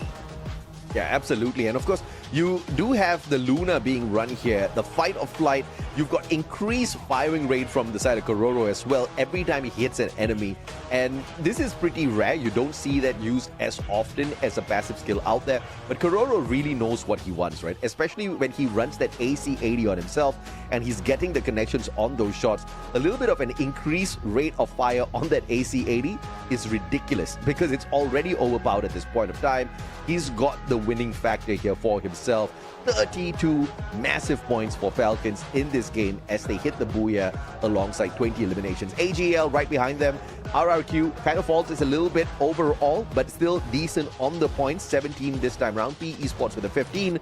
Down at the bottom, though, you've got all 3 other Vietnamese squads struggling in this match. With Falcons doing so well, teams like AGL and as well as BTR are grumbling that this could have been their game. They could have been in that position of hunting everybody on the lower grounds, all of because Falcons just kept on winning their squads. And even so, 77 total points. They've created a buffer for themselves. We thought it was good yesterday, but let's see. Because if we're talking about hot games, it should have started by game number 3. Falcons have set the mark. Let's see if anybody else is able to catch up, if not beat their high score in the next 3 maps. I mean, now they're really putting some great distance between themselves as well as the other squads.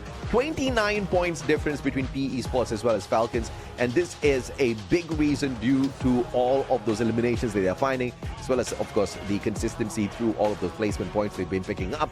But can they keep this up, though? Because once again, we've got some hot teams in this lobby.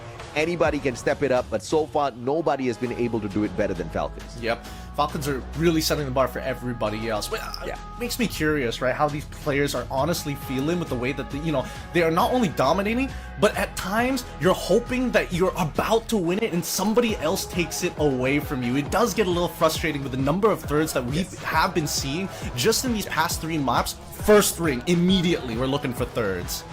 Yeah, absolutely. And of course, AGL overall performing decently as well with those eliminations. Just need to repair those positioning a little bit. But the interview for you guys, and of course, followed by a quick break. When we come back, the rest of the 3 maps for all of y'all to enjoy. Alright, so we're in Booyah from Team Falcon, and here we are with Limits from Team Falcon. สวัสดีค่ะ So such a perfect performance from them. So alright, let's go to the first question. So did you do some like homework or addition from yesterday to today? Because yesterday you don't have any booyah, but yeah, of course you got a lot of elim for like yesterday, and today you got first booyah. What is your addition to get the booyah today?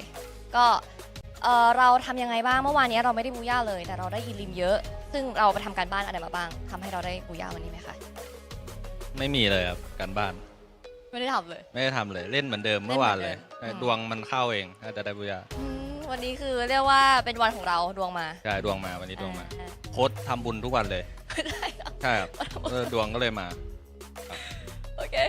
Alright, so we just he said that he just play at the same as yesterday, but today is their day, like the lucky day, and also about the coach, he just pray every day. So that's why today they lucky and yeah, they got the booyah and such a great performance from them. Alright. Okay, let's go to the second question. The second map is Nextera. So that time you are the one who left there and you decide to go to the revive station and bring back your team, 3 of them, but you have to knock down. What is the point that you decide you gonna go there? อะไรที่ทำให้เราตัดสินใจในการไปชุบเพื่อนอีก3คนตรงนั้นแล้วก็ยอมสละชีวิตตัวเองค่ะไม่มีอะไรทำอ่ะขี้เกียจเล่นด้วยก็เลยให้เพื่อนมาเล่นแทนดีกว่าโอ้เหลือคนเดียวแล้วด้วยใช่ So just I don't want to play anymore because I am the one who live in there. So I just like let's just bring them back and let them play. I will just sit and wait for the result about that. Okay, limit. Okay, let's go to the next question. So the next question is the last map. The last map is just 2 of you is gonna be Team Falcon versus with All Gamers Global. But that time I think you don't know what is the team that you face with.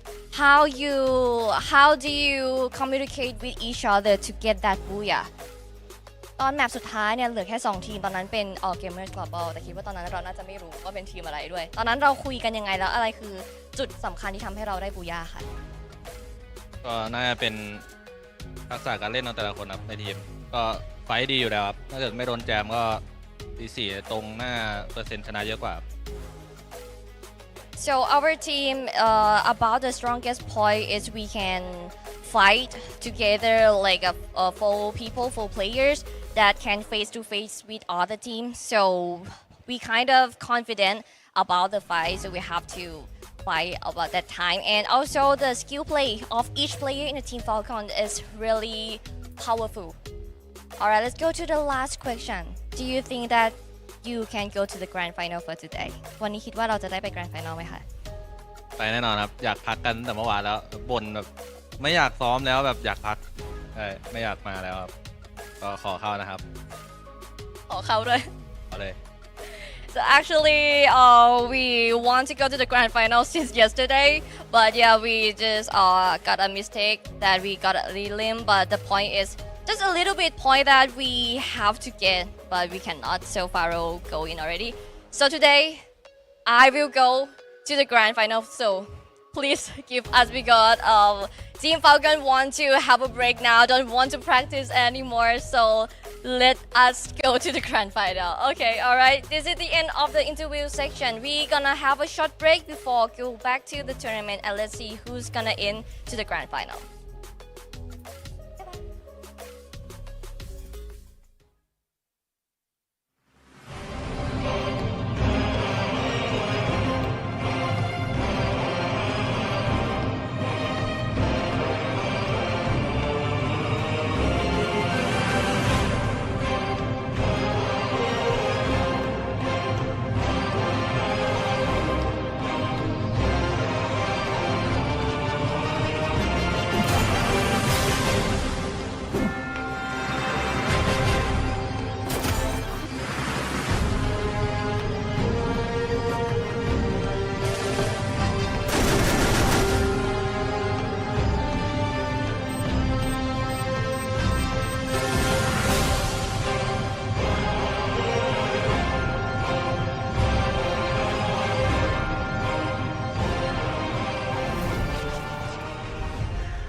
Welcome back, everybody, to the Free Fire World Series Southeast Asia Fall Season of 2025. My name is Gideon Q, and of course, AJ Mustachio here at the desk to keep you guys entertained. Now, 3 maps have already been claimed. 3 more maps for a potential bye to the Grand Finals. And do you think now that after this 10-minute break, these teams are going to be ready and, more importantly so, looking to have at least 2 hot games to catch up with Falcons, AJ? Yeah, I think there's a high probability this happens. You know, teams like RRQ, teams like, you know, GOW even down at the bottom, they do have what it takes to climb back up. I mean, as a matter of fact, EVOS is 3rd from the bottom. I mean, how crazy is that, right? After 3 matches, this is just not no signs of the esports World Cup champions right now within EVOS, because they were absolutely deadly on their run to become champions. And right now, with what they're doing out there on the battlefield, it looks like they're just not as excited to show up really strong. Maybe they want to pull an Onyx Olympus on us, for all we know. But, of course, to see that, we'll have to wait all the way for the Grand Finals. And I don't want to wait that long, Gideon. Yeah, I mean, these are just the preludes of it, right? The Phase 2 is all about just kind of setting these teams up for potential success, or at the very least foreshadowing of what's going to happen during the Grand Finals. Well, unless there's a patch that comes in between, but we're hoping that's not going to be the case, because our next map in our game schedule, map number 4 for game number 4, it's going to be Solara. And Solara has had a lot of interesting results. A lot of teams just seem to be like, all right, we're getting the hang of the map. It allows us to be a little more aggressive than we thought we could be. Yeah, and this is where things get a little bit more painful for RRQ, because for some reason they just have not found dominance, nor have they found any sort of mastery on this map just yet. Buriram, on the other hand, are very comfortable. But speaking of teams that are comfortable, WAG is very comfortable on Solara as well. Let's look at their chaos factor here. 73 eliminations from the Wonder Kid T Kui, 92 knockdowns in total. Xbor, this king of the Riptide Rhythm, with the 50 eliminations on his side, one of the best snipers out there right now. I was really worried about WAG at the beginning of the fall season of 2025, thinking that, like, man, changing right now, it's going to force them to find a new identity. But with the changes that they made, Tikoi is definitely feeling himself, as we saw during week number 1 and even week number 2. Xbar even opting to go for a bit of a hybrid to his role because of the way that the meta has shifted. And PLS1, he has been an absolute monster to kind of fulfill what Xbar wasn't able to do last season. Obviously, Cyrus being a notable support player, he's so reliable. He's somebody that you want covering your back. Yeah, no doubt at all. Of course, we all miss Alan, but we do get to see him in performance on the side of heavy. But as far as PLS1 is concerned, yeah, there were some questions initially, like what kind of impact is he bringing into the fights, because Alan used to be quite the big contributor for WAG. But I guess they're just changing their play style overall, and they just expect a little bit more of that long-range backup from PLS1.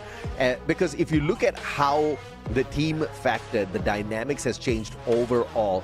Tikui is just able to get the job done up front and personal a little bit more proficiently than Alan could in the past. And overall, this has fared WAG really well.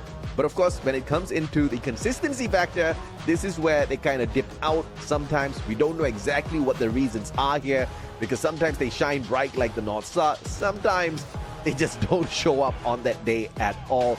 Unlike teams like Toda, they have just been consistently struggling all throughout the competition.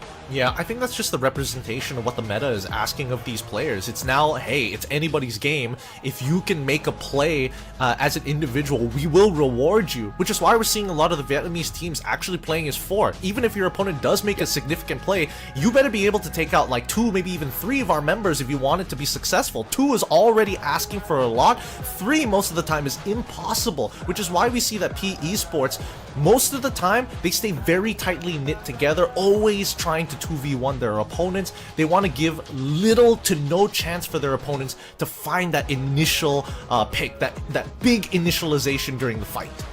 And P Esports, this is one of their decent maps as well, Solara. So they have a really solid opportunity to continue climbing up the leaderboard, or at least stay where they are. They're in a really decent spot.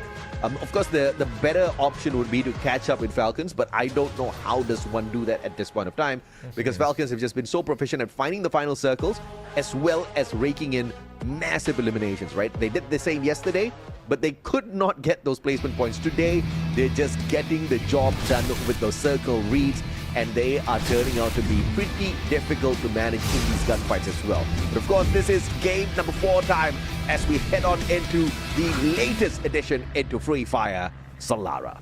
It's time to strike and rise for all of our teams. If they want to get points, it's now. We get a even distribution on the flight path. It's going to cut right down the center. Everything is accessible to all the other teams, but let's see how the early game is going to be played, because we've seen in the past 3 maps so much activity, and by Delta Isles, GOW and as well as RRQ will be facing each other off. Falcons as well as Flash currently nowhere close to anybody. Flash a little bit closer to the Delta Isles for this combat, but let's see how it's going to be playing out, because immediately Time Turner has been dropped down. DN, unlucky, wasn't able to pick up a gun in a time, and now they've got GOW completely surrounded by the compound. Demon finds one into trading Akhoy as well, but it's a little too late as 18 Gears here to back them up. A 1-for-2 trade, not ideal for GOW, and that should be a collapse as Akhoy, the last to fall.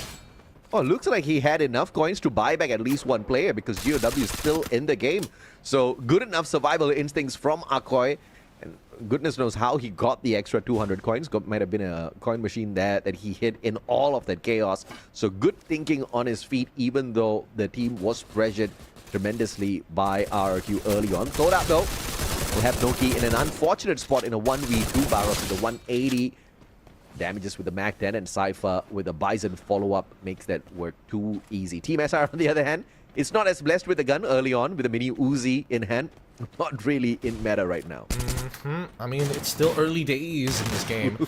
I don't like it when Dota does this, right? They always have Noki in a position where it's like, yeah, you can hold this person hostage, but if you're not taking ground upon that hostage, you're really just putting Noki in a worse position than they started with. But their decision was, hey, we're going to have a Noki hold in position. We're going to try and stall them for as long as possible. It already looked like they predetermined that they were going to try and walk away from this fight anyways. Trap now 1v3, already forcing out a Time Turner, quickly using his own dash, but unfortunately the Rebel Rush is not going to be enough unless he finds that pick, and Traps goes down. Faiz gets him back on his feet.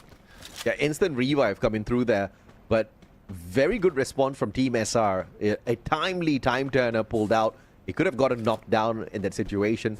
Just bought enough time for the rest of the team members of AGL to flood in to the Time Turner and of course play the game of numbers against Traps. Virtus Pro on the other hand, Nameless, great Riptide Rhythm to break down their defenses. Rasya, what a follow-up, but the rest of his team members nowhere close to find the Punisher. Ray, out of nowhere, literally rushes into a whole squad of Virtus Pro asking for trouble. And he will pay the price for that very aggressive push. But my, oh my, Coach Hill gets the job done with the MP40 of all guns.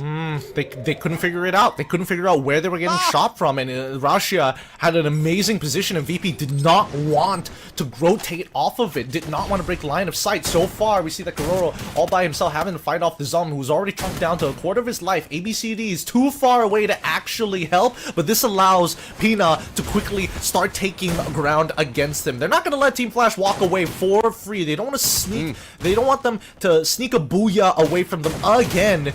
Especially since Vietnam has been adamant on playing in a very similar manner. Pina finally lands a shot at the end, and ABCD loses the 1v1. Oh, Pina, it would have been embarrassing if he had lost that fight. Great movements from ABCD, but Pina just a tad bit better on those jumps there to avoid those shots. M590 finally getting that connection, and Team Flash now sent scrambling. But Limit spotted Wang M as he tried to get out of Windmill. And that basically is going to put him on the pause. He can't run away too far now. Oh, managed to get into a vehicle. Pina, no sniper, no problem. Woodpecker does manage to find the connection. And Flash down by another man. Flash is going to have to recuperate the resources here. As we look at WAG, by Funfair, chasing off one of the members of GOW. Not sure if they're aware of each other, but based on the movements we can see on the minimap, it feels like they had a good idea of where each other are. The GOW members, let's see, looks like all of their members are still alive, covering a very large basis out in the open fields. Maybe WAG doesn't know where the other members are. They're aware of Dian, clearly, but now we look at RRQ finding AG AL mid-rotation, quickly taking on the opposite side of the hill to break line of sight, forcing dudes to drop down. And now, RRQ, how do they approach this? They see Barros walking away. They know that Sypha is by the rock. He jumps away, and now he has clear line of sight, takes him out mid-air. Yeah, you can't get away from Ma'al in distance like that. Had the marksman on him and goes for the Punisher. Wanted to go for the loot as well, but thought twice. Good thinking as he backed away from that loot box. The rest of the players, though, on the side of AGL, looking for recovery. And of course, the circle's not going to hurt too much now. They can definitely tank the blue. WAG up against GOW in the meantime. This might just turn out to be disastrous as Buriram rotates towards them. Yeah, but we cut out over to PE Sports versus EVOS Divine. We've seen that PE Sports have beaten out EVOS Divine in the 4v4s before, but now with a Valiant Dash, and especially with an AIDS as well, Kochio finds one, Ray finds another, Nolan takes the trade, but it's too late.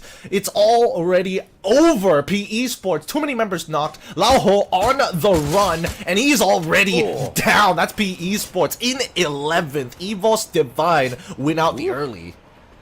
Well, we are talking about how EVOS desperately needs some solid points to make their way back in here, and that it's a definite possibility because we've got 3 more games to go, and they're doing exactly that. And the last time we spotted out Buriram, they were on rotation to find the 2 Vietnamese squads. They did exactly that. Managed to pull a couple of points away, but this time sacrificing crews as well. He turned his back on the WAG players and was punished accordingly. Jonah with the AC-80 gets a couple of tags. Wasana trying to get the finisher in with the Trogon of all guns. Is unable to find those perfect connections just yet. And he is met by the player right outside in a 2v1 though. Still gets Fanbo low enough. Needed one more bullet to get the job done. Doesn't get the final hit in just yet. Shuts down Tikui though. That's a big one. Alright, Wasana still knows how to utilize his Trogon, but luckily was able to buy just enough time for the rest of his members to actually get involved in the battle. However, Moshi, he's already low. 2 of them already dead to right. Wasana now taking the damage here, and unfortunately he goes down, and Moshi brings back Jonan as well as the crews. While this is happening though, there are a couple of off-screen eliminations. Archway is now in a lot of trouble because Moshi knows that his position has been revealed, and WAG on the chase to double-check that vending machine being the only location to find revives at this point in time. Wasana just making one tiny bit of mistake, letting one will go as he tried to circle away, playing that recovery, and of course one will taking advantage of that situation, managed to find his revenge after all. And Buriram now on the back foot. Early revivals have not fared them well so far, so we'll catch up with them in a little bit to see how they recover from this one. EVOS on the other hand will come across Toda, and this is just not a good fight for Toda. And Ray is just on the spot, instantaneously shut down. Try to use the portal go to get to the top of the roof, and now it's going to be EVOS that uses it instead. Rasia is already getting the damage done in. Duvidel's aim got inside of their time turner. Blocked out though. Noki won't be able to reverse things out with the Trogon. And now using their own time turner against them. EVOS does have the numbers advantage. Looking for Noki, and he finds him, but not without the help of Rasia, who did not get involved in that CQC, but instead chose to stay far, far away, punishing the Toda players. Russia, with that single headshot, turned that all around. Aim God, full belief, was already channeling up on that portal go before the headshot even came through.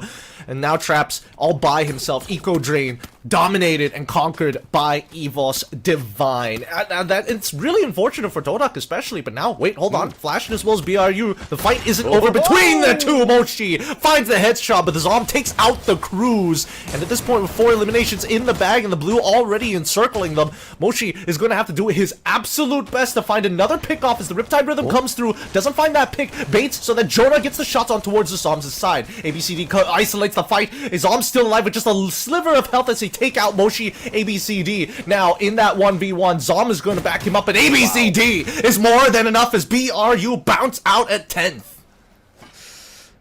Yeah, this is definitely painful if you're a Buriram fan, but it is what it is. There's just no way they're going to qualify today, especially if they play like that. Obviously, Get High taking a break today, allowing the crews to get the job done. Perhaps in the Lidoma series, the crews has managed to play Predator a little bit more proficiently than he has in the Southeast Asian lobby. They are just getting dunked upon game after game. But Rasia looking for the headshot, assisted by aim got from afar. AWM able to get the player down. Riptide Rhythm now breaking down the defenses, tossing in those grenades as well to stop that pickup coming on through. Kochil, can he get it? Swan doesn't. But the connection was there. Takes down their health either way, and that brings them up to a decent enough CQC.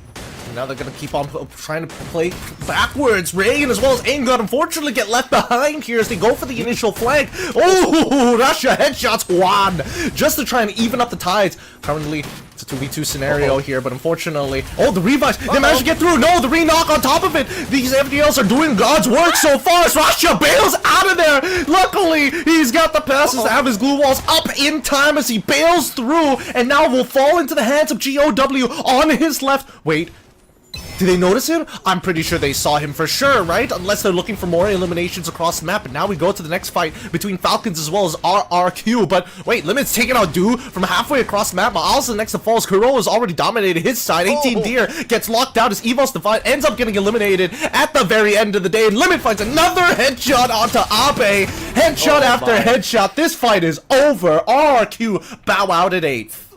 Yeah, wrong team to come across. This happened to Buriram yesterday up against Falcons on their recovery game, and now RRQ faces the same fate. Falcons are on fire. They definitely want to qualify today. They got close enough yesterday, but got outdone by Pharaoh of all squads, and they do not want to let go of their opportunity this time around. He was divine as well. There was a miraculous survival by Rasia, but unfortunately just could not hold on long enough. Riptide Rhythm now breaking down the defenses of WAG. Question is, who is shooting them from the opposite side? Bigatron's not the one getting the damage done. It is Team Flash of all squads. Riptide Rhythm now towards the top as well. WAG just can't seem to find a break. And the worst part is that they're on the outside. They don't have natural cover to work with. Yes, their backs are clear, but at this point, all they have is just hitting the deck and praying that BTR don't go for the double swing because they are wide out in the open, feet pointing in their direction as well. As we see that WAG's PLS1 at the roof has been given covering fire from every team that has been taking a pot shot at his two boys who's hit the deck. PLS1 needs to pull off some sort of a miracle play from up top. He's the only one that can save X-Boy and his buddy, but a huge boulder right in front of Team Flash will keep them defended for quite a while here. Vanwo and X-Boy can't do much the moment they step on out. It's instant death for them, delivered by Team Flash for sure. So they gotta hunker down. GOW and Falcons on the other hand, this is going to be quite a stalemate. 20 seconds for them to get this fight sorted out, though. Let's see how they're going to sort it out, right? Because again, with 12 seconds left on the clock, they have to make a decision. GOW will have to face off against Falcons, whether they like it or not. If they make the first move, they're going to get shot in the back. And I don't think there's an open... actually, there could be an open compound for them to play in, but I don't think it's in the zone. So it might not be ideal... unless we're able to zoom in on that minimap a little bit more. And even AGAL on that northern side to make it really tight for the Falcons to make the TP in. It looks like the portal going right into the ring here, playing behind bits of lumber to watch their backs. They're going to do it early on so that they are the initial gatekeepers, but they got to be worried about AGAL on the off angle. Yeah, very well played here by Falcons. That rotation was just a thing of beauty. Looking for yet another booyah. Grenade cooked up perfectly. GOW gonna soak in the damage. Timing's just a tad bit off, but those ice grenades now. The deep freeze ticking away at the GOW players. Beautiful Valiant dash. Rip just ripping down those glue walls, and GOW of all teams taking the fight up to Falcons. Oh no, a mistake almost immediately after Rip. He opens it up, and now the next person comes in with their own Valiant dash, and now Hellblade breaks loose as AGAL get involved, and Falcons taking too much of the damage. GOW, the first to get bowed out, but BTR have been fighting WAG this entire time, finally swinging out, and Export finds one into Koja just before that they exit the lobby, even traps the next to fall. 3 squads immediately vaporize into dust, and a 4th one to join them as Limit is all by himself, and Team SR takes him out too, leaving our top 3. My goodness. Okay, now this is a huge opportunity now for recovery. AGAL is not very close, but close enough to Falcons. If they can turn this into a massive game by wiping out all the players of Bigatron and Flash, this would be a huge one. But Flash and Bigatron doing Team AGL a big favor by shutting down each other. AGL just doesn't need to do anything except pick up the missing pieces here, as they just pick off 3 points off of both these squads. Yep, and you can see that Team Flash wants to get involved. They're 3 members, but they know that BTR just went down, and one of the AGL members get picked off as well. Team SR, yes, he's fighting about Huang Am. Hey, that's 3 headshots in a row to finish this off with an easy booyah. You can see their faces. They knew they had this in the bag. Second booyah of the day for this Vietnamese squad. Team Flash back with a bang. They obviously were a little upset that they did not qualify in the top 12 to play yesterday, but it doesn't matter. One day of waiting got them heated up just enough to make a phenomenal stand-up performance here happen for themselves. But of course, a great game 1 at Alpine, followed by 2 subpar matches. But this is their comeback one, and it is a great play at Solara. Walking away with a booyah on top of everything else, and some solid points to add on to that. Really, really solid points. These pickoffs here coming in from Huang Am, absolutely disgusting to open up so many angles of possibility for Flash. I mean, ABCD, now he doesn't necessarily have to be the one who finds these picks. If Huang Am can get him, he knows he can almost guarantee the second one after. I mean, there's just no way Falcons could have seen that one coming. And they were in a decent enough engagement, and then AJL just crashed their party. You know, they love using that Oscar, Valiant dashing into defenses, surprising the heck out of people. But then this time, that strategy was used against them. They didn't see that coming, and that's exactly what Oscar brings to the table, right? That element of surprise and that shock factor, not only of bumping into you, throwing you around the battlefield, but also breaking down your valuable resources. Those glue walls that were supposed to protect you, disappearing in an instant. It's a little bit more deadlier than that Riptide Rhythm. Yeah, it just vaporizes, because Riptide Rhythm, it's like, you know from roughly what direction they're coming for. Valiant Dash, he's already in your face. You gotta respond like fast. Or if not, you just get knocked back. Either way, really good stuff based on what we're seeing here in Solara. Again, the theme has been like early engagements lead to the mid game being so devastating, but I think now teams have kind of like, okay, we leave the early game with the early game stuff. Mid game, we just gotta make sure we don't die. One reset has costed so many of these teams a lot of time, especially in those final rings. It's just, I got no weapons, I got no resources, what am I supposed to do? And of course, AGL as well as Flash, they managed to get into that final circle, top 2 teams. But the bigger issue here is Falcons did manage to pick up quite a decent run of points on this map. Before they got eliminated, they had 10 eliminations in hand, right? I'm not too sure exactly in which spot they got eliminated in, but definitely more than 5 placement points. So this is going to keep them still at that #1 spot, and AGL is not going to be able to catch up just as quickly, right? We still have a massive point difference between them as well as that second spot, and obviously it's going to be a good solid game for AGL, as well as a match where Falcons pull away 0 in order for this Thai team to catch up to their brothers.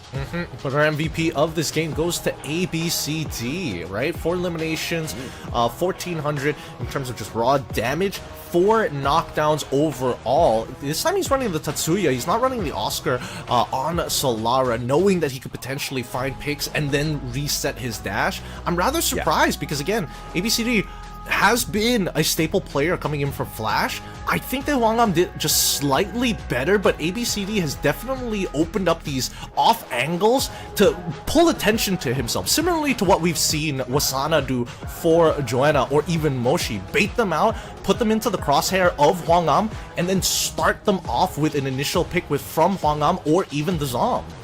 Yeah, absolutely. And of course, he runs that Shani as well. So when you use that gear recycle in a heated battle, you also share some shield points with the rest of your team members, which is why Team Flash is always sticking together, and ABCD is the front man for the squad.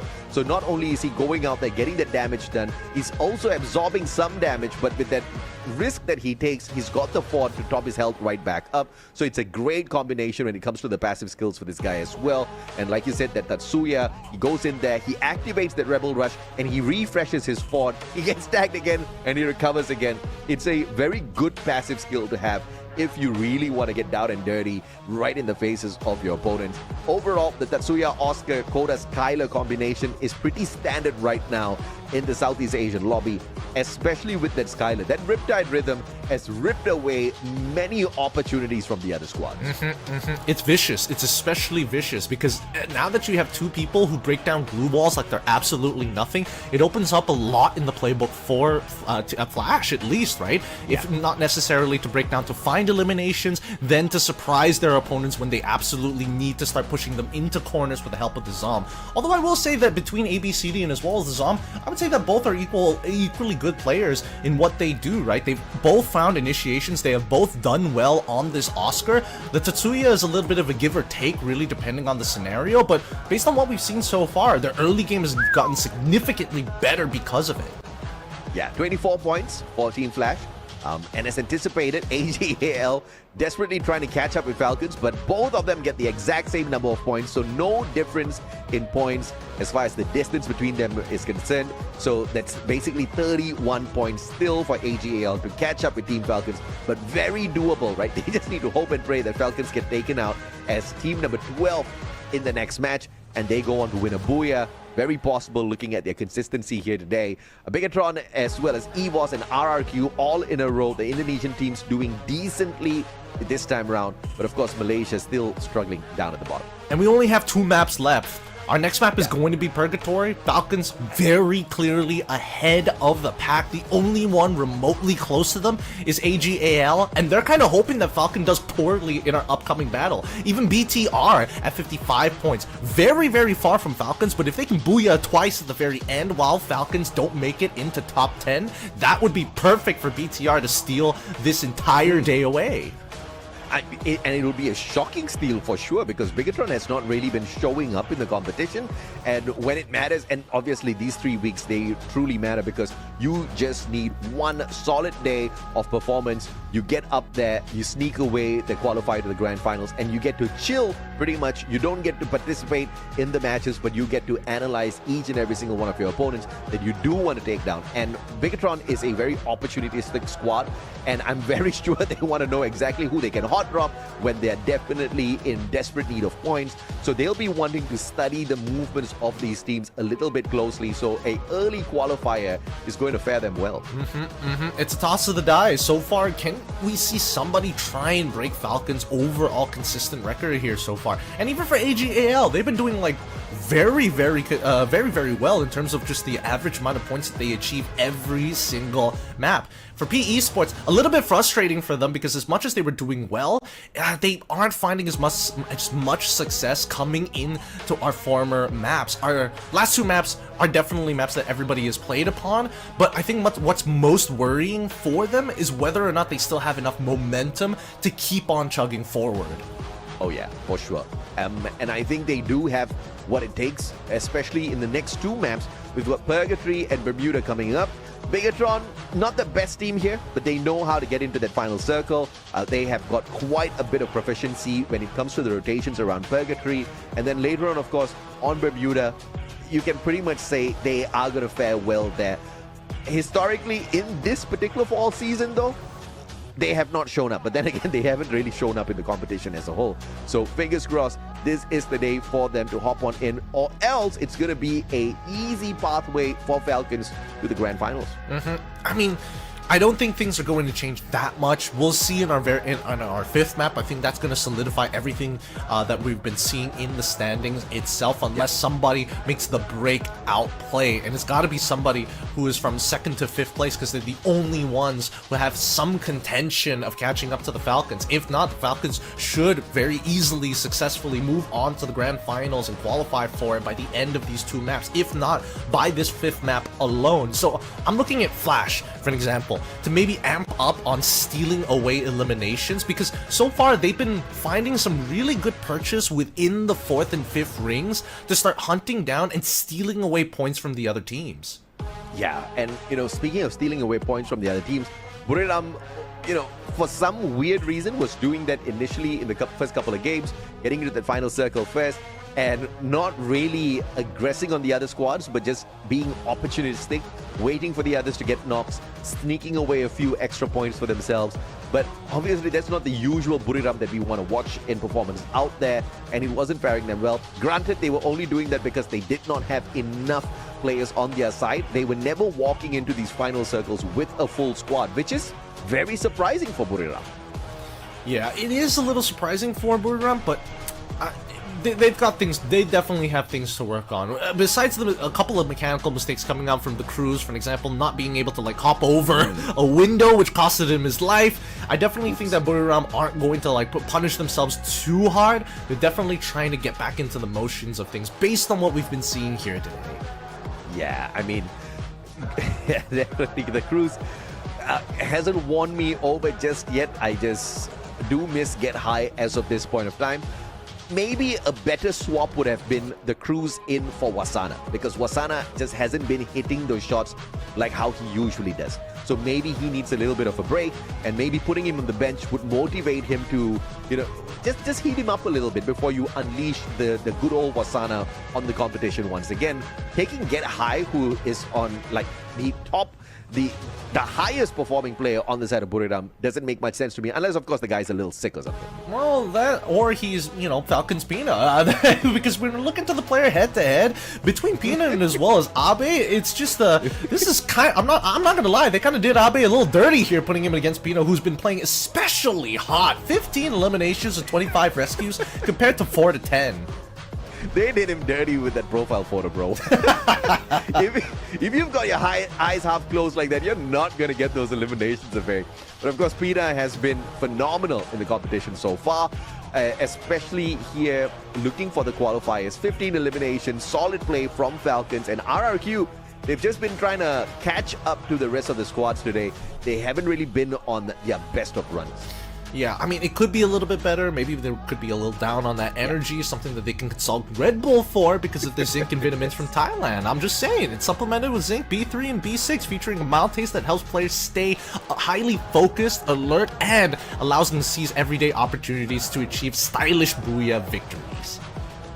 And that's something that RRQ definitely needs right now, some stylish Booyah victories, some Red Bull to partner up with them, just so that they can go the extra mile, because they have been running out of gas a little bit too quick in these circles. Mahal's just not feeling himself. Dutz is not raining down those nades on anybody. So if something needs to change right now, it's RRQ. They've been able to get those rotations well, but of course, granted, we do have to give credit where credit is due. Falcons, AGL, PE Sports, they are performing unusually well today.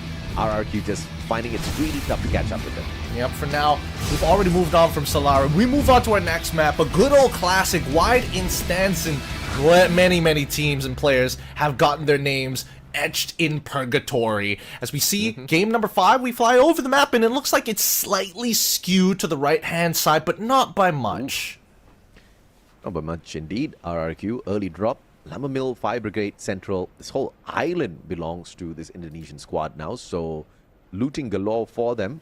There's a high probability that Team Flash does rotate into Lumber Mill because Falcons seem to have taken this hot drop up against them. So this is going to be a little bit of a sticky situation for this Vietnamese team to deal with. Let's see how it's going to play out, right? Because Flash, they're trying to slow down at least some of the members for coming in for the side of Team Falcons, right? And at least for Pina, he was hoping to find maybe an isolated fight, but unfortunately, he has to deal with all 3 members unless he's able to find this ABCD. Really good movement here, trying to make sure, breaking his ankles in terms of where he has to look at. Now, the rest of Flash is here to pick off Pina. Campsite is gonna quickly bring him back as the rest of the members from Falcons actually chasing BTR instead. Yeah, great movement from ABCD overall, and Falcons, the rest of the squad members, as they try to get away from this situation, Bigatron seems to have pulled their attention here. Good time turner by On Fire. Has got the shotty in hand, just not the right gun in that fight. The Drogon outdoing him with the rate of fire. And Limit with the backup. Well-deserved pull right back for them. But Flash is in the vicinity. Falcons in a lot of trouble right now. Yeah, Falcons are getting pinched in by two teams, and on the opposite side, I'm pretty sure that Limit just saw Doots. Definitely won't be missing that. 18 Deers in the car just ahead of Doots on that highway, but the Riptide Rhythm's coming out, and Limit is the next to fall. All this happening. Pina, surprisingly, the one who first fell down, is able to get revived and sneak away to hopefully recover. A substitution actually being made here. We are having Waranya over Boone Jamie. Flash up against Bigatron. RRQ finally showing up as well. Not to pick up the pieces, but to wreck the party here for both the squads. But not all of their players is in the compound just yet, so they just need to slow their pace down a tad bit here. Riptide Rhythm to break down those defenses. RRQ not pulling any stops whatsoever. Saw Mag 7 in hand, but just could not outdo the player. And the Bison shuts him down with a headshot. ABCD, oh, no way. No way, Juan just walks in. ABCD is like, nope, just dips out of there. They don't spot each other somehow. And even for BTR, he's like, I don't really want to get involved here. Let's just go our separate ways peacefully. And Xbar peeks his head out, takes out Noki in the middle of his rotation, knows that there's another Todak member just behind him, but will steal the loot and make his way forward. Vanvo with the backup there. And Xbor with the initial tags. Swooping in for the finisher. Falcons eliminated early. And this is what AGAL needs. Early elimination. And literally this is what we said. Falcons needs to be eliminated as team number 12. AGAL needs to go on and get the booyah to cut down this massive distance between the two squads.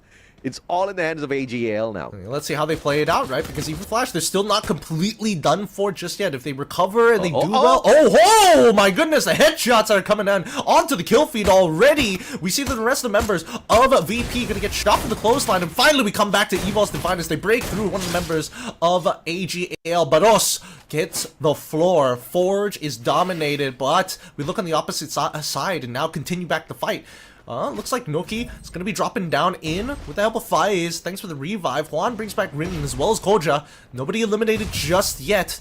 And now the fight starts to pick up. Decoy, he's looking for an initial pick-off here, especially against Virtus Pro, but he's using his movement to make sure he can buy a little bit of time, knowing that they're going to go for the peek. He goes for the re-peek as well. With the Trogon in hand still, he's got half a magazine left to go. Gets the reload down! Finds one into Exposy! Nolan takes out Cypher off camera, finds a second one with the help of the rest of his members, and more importantly with the Riptide Rhythms that are coming in to support Xplore, the next to fall. The rest of WAG look to collapse on the members in the back end. Diamond finds one, but it's too late. Secret and PSL1 already finding their shots to connect. Diamond has to reposition as the rest of the WAG members take out Nameless because Diamond's their only last hope. One more shot would have done it, but Diamond manages to turn the corner. Oh, beautifully done by Diamond. Defensively, well played, but unfortunately for him, Vanvo was just in the right flanking position. AC-80 takes him out of the equation. Diamond down, Drake breaks down the glue wall with his vehicle as well as his Valiant dash gets strapped into the glue wall with Lahore. Not a problem for him at all. Aim God with the backup as well. PE Sports straight into the arms of EVOS. And EVOS are embracing them with those bullets. Yep, it's a good thing that all these fights were happening out in the open. And now the PE Sports Center is gunned down by EVOS Divine. Thank you so much for initiating. Now we have all the information we need. Despite Kochio being contracted to die, and unfortunately, they just couldn't pick him off in time. EVOS now with 7 eliminations in the bag, a burning car, but they've also got another vehicle left by WAG anyways. They're looking to find their place in the ring, and this is only the very first one.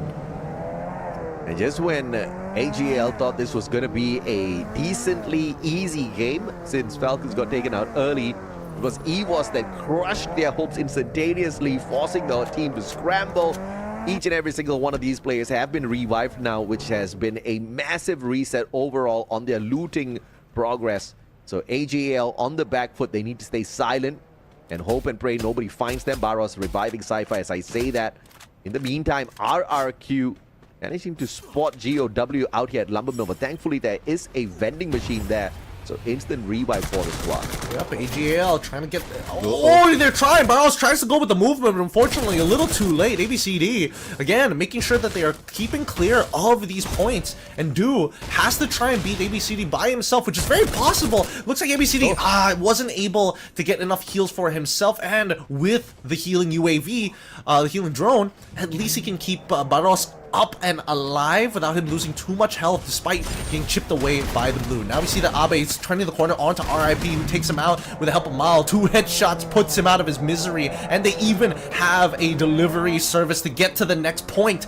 They have vehicles to play with, and Dian, he's just trying to hide. Maal gonna go for the loot here. Dian, his head pokes through the staircase, but he doesn't notice, but Doots does. Time Turner already down.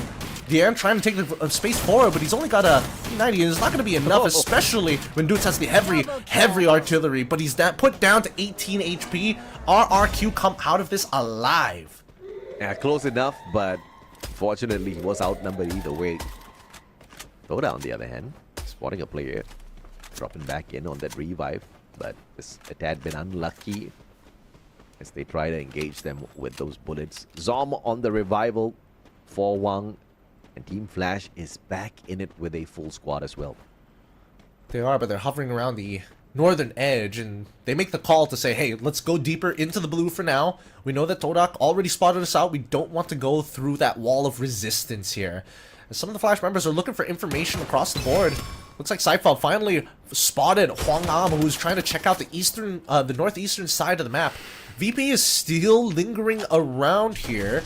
Managed to get a full reset before Ring 2, and now Huang Am needs to win out this 1v1, but Saifa takes him out with ease, and even calls in the rest of his team just in case he gets thirded.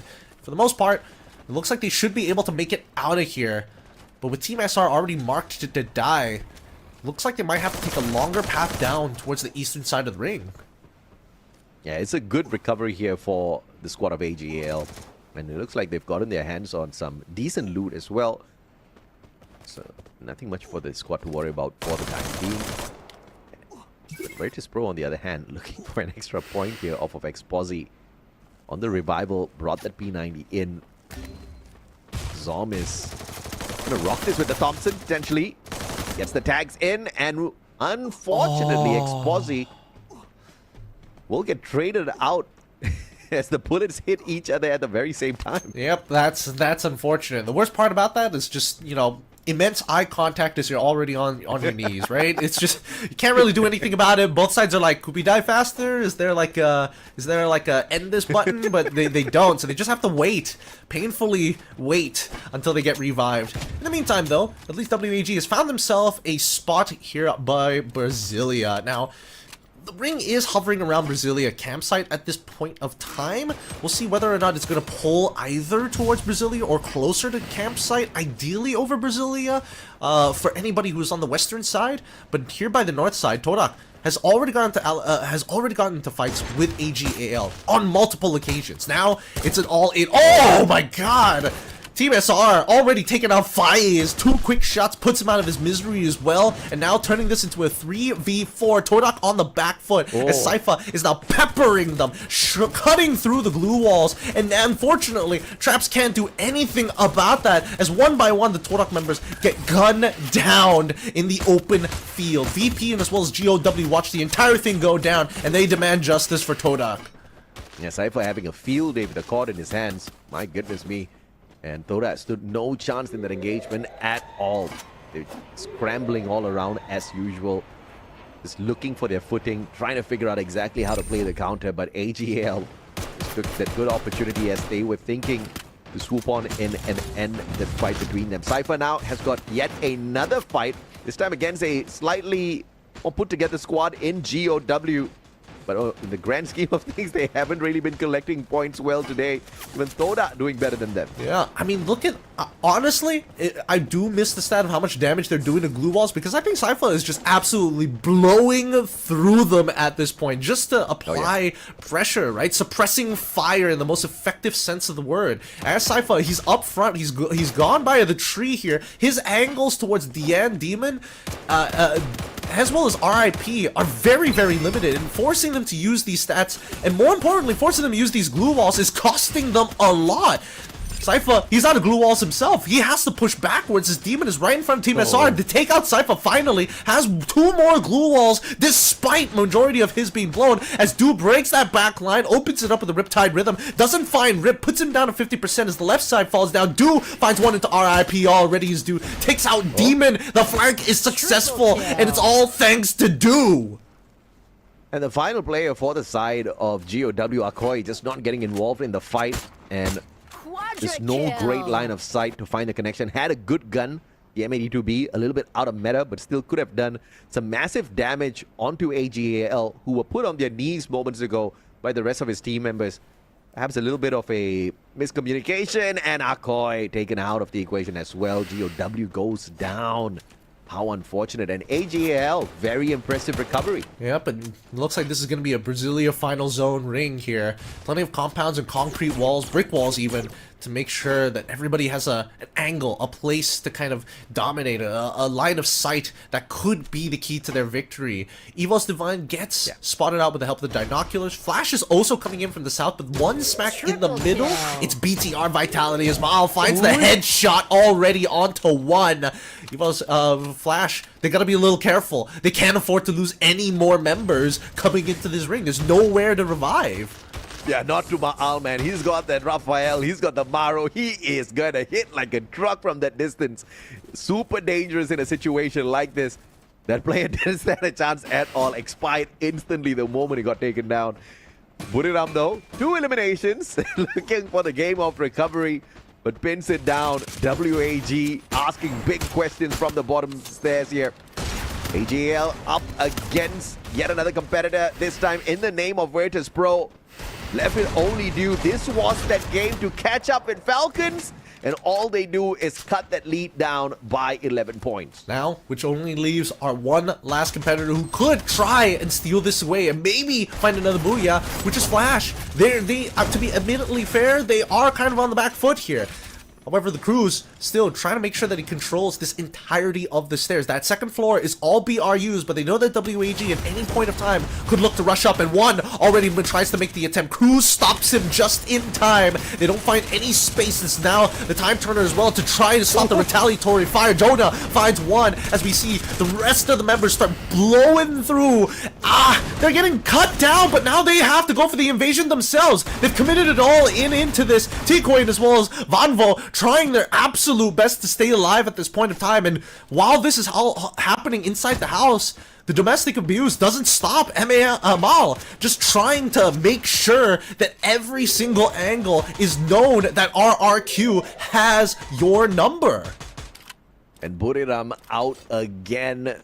A premature end to the climb to, well, just basically trying to stay alive at this point of time. They can't even climb up and catch up with a team like Falcons as of this point of time. Falcons so close to the 100-point mark with 2 more games to go. And of course, an unfortunate falter in this game, which is going to keep them away from that 100-point mark and breaking or shattering some records here today. Great Riptide Rhythm response from Team Flash as WAG breaks down their defenses as well. Straight into the time turner, and T-Kui punishes the Zob. WAG, what a great aggressive push. A very aggressive push, but it comes at a lot of resources. They managed to top back up with the help of the body bag, but at this point, there's not a lot of play space to really work with here. They're just utilizing their movements to try and dodge some of the shots, but Evos Divine already the 2 members down on their knees, and Flash unfortunately bowing out at 6, unless Ray can manage to land this shot. Unfortunately, he does, but wasn't the headshot that they were looking for. God is all by himself as BTR have dominated the northern side and are going to snowball it into RRQ. WAG still have 3 members. BTR the only one with... BTR and RRQ the only ones with full, healthy, living squads. RRQ up against Bigatron, but Bigatron is actually going to back away from this fight. Looking at the circle, favoring them. They try to reposition, setting up those glue walls. Very well played, but no Riptide Rhythm, forcing them to be in a terrible situation just yet. It's just all of the shots out of the court. Abe just piling on the pressure from the back, forcing Bigatron straight into the arms of WAG. Yep, and now we might see the ring around Rosies one more time. WAG as well as BTR. BTR Oh been taking my so God. much, but Dudes finds the initial. And Mahal as well. That's 2 picks on towards BTR side. That should be a full initiation coming out from the side of RRQ as they are looking to pick up these eliminations as soon as possible. They finish them 2 off, and now all that's left is WAG. 2 members down. Oh boy, here comes the all-in. Is 18 Gear already finds one. RRQ clean up the rest of the lobby. The first booyah for RRQ, and what we thought was an opportunity for AGAL to climb up and cut the distance between them and Falcon. That opportunity was taken by RRQ instead, and this is classic RRQ, staying silent, surviving all the way deep into that with those engagements. But of course, quite a bit of distance between themselves as well as Falcons to cut down here. But looking at the massive points picked up through those eliminations, I think they've done very well to jump up the leaderboard. Yep, they're definitely going to make this last map very interesting, but we'll double confirm once we've tabulated all of the points of everybody else. Because again, at least for AGAL, they're able to catch up significantly to Falcons. I think it was like, what, 11 eliminations, which would have put them at 88, but this is before we add in the placement points. So maybe it could be even more. It could be a lot closer than we think. Yeah, I think overall they should be around 85, 87 points. But the best thing here is, from not being part of this race, all of a sudden, hot on the tails of Falcons is RRQ. And the next game will decide which is the team that finds the qualifier. I thought it was going to be RRQ qualifying today. And then like 3 matches in, I'm like, okay, maybe it's not going to happen. And these boys literally just flip the script right before we come to our very last game of the day here. And what better map to get this done on than Bermuda? We go back to the old school map, the very first one introduced into the esports scene, into the game as a matter of fact. And I think it's going to be a good place to settle this once and for all. AJL could not catch up, and now for sure RRQ has overtaken them because that one was a massive 30-pointer from the Indonesian squad. Ooh, 30 full points. Okay. Yeah, this is making the race to the top be a lot harder, right? At this point, I'm assuming that because the stakes are so high, that these teams will finally calm down, especially on a map like Bermuda. Yes, you can be aggressive if you want to, but with the stakes, we saw how Falcons died out in the last match, so I think this time around they have to calm down because the number of eliminations that we saw, Modehouse coming in from VP as well, the early engagements, that was to be expected within the first round. But then as we got into the second as well as third, that didn't really die off as hard as I thought it would. The recovery game ended up causing a lot of chaos towards the east and west sides. You know, for some reason, I thought AJL had more eliminations than this. So they won't be on 87. They'll be somewhere around the 70-something-ish mark, which means they just dropped the ball big time here up against Falcons. So, yeah, man, one more game. But this basically means that RRQ needs to find some way to get Falcons out of the equation early to stand a good chance to find this qualifier, or else it's going to be really hard because Falcons have been very consistent throughout the whole day except that purgatory match. And your MVP, Maal 77, 8 eliminations, 7 knockdowns, running in here with the Skylar and the most deadly passive skill lineup that a sniper can drag in here. The Maro, the Raphael, the Awakened Moko, as well as that Riptide Rhythm. If you hit a shot from a decent enough distance, your opponents are going to expire before anybody can pick them up. Diva or not, they are not going to get picked right back up. This guy was deadly in this fight. Absolutely. Finding a lot of pickoffs, a lot of stragglers trying to rotate away or into a ring, away from a fight sometimes, and Maal just made sure that every one of those shots actually counted, right? 8 eliminations, 7 knockdowns compared to the rest of his team who didn't get as much action as he did throughout the game and throughout the map. But massive assists, though, from the rest of his team members. 7 on the side of Dudes, 5 for 18 Deer, 4 assists from Abe, and they all did manage to pull in some points for the squad as well. for a overall massive game. 18 eliminations strong. This was a great run for RRQ. This is definitely their best game of the day. And the rest of the matches, they haven't really done all that too badly. They were pretty average in the rest of the matches. Of course, Kalahari was a good game where they did manage to walk away with the third spot and 9 eliminations. But apart from that, it was just average in terms of what RRQ could usually bring to the table. And yet, here they are nipping away at the heels of Falcons. Hey, a bit of a slow burn, I'm not gonna lie, but they're spicing things up, they're heating things up, and now that the engine is warm, it's gonna make sure that this Bermuda map, all hell is gonna break loose at this point. We'll see where that that final ring is going to be, because we've seen Bermuda a couple of times have some awkward balances in terms of how much land and how many compounds are going to be in a specific spot, but I think RRQ will look to navigate that really well, especially walking away with 30 points. They're coming into this map with a huge amount of momentum, as WAG, the closest person next to them, only achieved 19. Yeah, AGL with the 14 is, this was a big opportunity to drop here for AGL, looking for the qualifier to the grand finals. And now they're going to be 18 points behind Team Falcons. RRQ stands a better chance. But of course, that being said, it's going to be tough to catch up to Falcons, who have been so consistent throughout this whole day.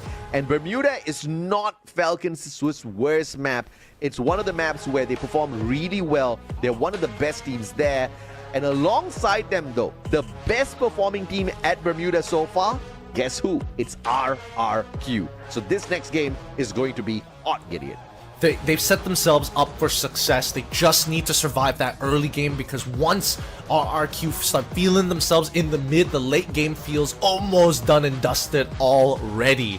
We'll see whether this is going to be as hot as we thought. They could just bow out very early on. We know about that Booyah curse. It seems to be so consistent here in Southeast Asia. Hopefully RRQ can maybe break it to keep this interesting between the Falcons and as well as the Kingdom.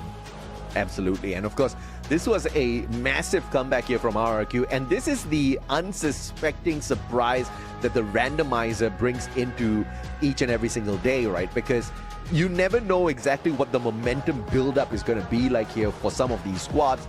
And, just as luck would have it, RRQ has got this momentum build-up towards the later part of the day, which is the better way to do it, because yesterday they heated up way too early and they crashed and burned. Today, they started things off and they kept it simmering for quite a while before exploding towards the final stages. And of course, with Bermuda being their best map and with them being the best on Bermuda, this is the best condition. But of course, they cannot forget, Falcons are a danger here as well. Buriram, very proficient on Bermuda. It's not going to be easy. WAG is very proficient at this map as well. It's definitely going to be a dogfight towards the very end.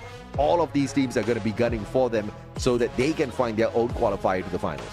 I'm suspecting all the teams are going to go into a phase shift where, at least for the first ring, everybody's just going to calm down, right? Maybe there'll be a couple of hot drops, but I don't think there'll be as many thirds as we saw in the past 5 maps that we've seen in the early game, right? At this point, the groundwork has been laid out for the side of RRQ. Everybody else are just going to be working on their fundamentals at this point, because nobody's really that close to the top 5 at this point. And even for like 4 and 5, you still need a massive point game, and hoping that the Falcons bow out early. Same goes for AGAL, same goes for RRQ, who's also in the standings of that top 3. Once those guys do badly, then maybe you have an opportunity to go for the steal. Yeah, the prerequisite here is Falcons need to fall early. The unfortunate thing is AGAL is just not very proficient at finding the top 3.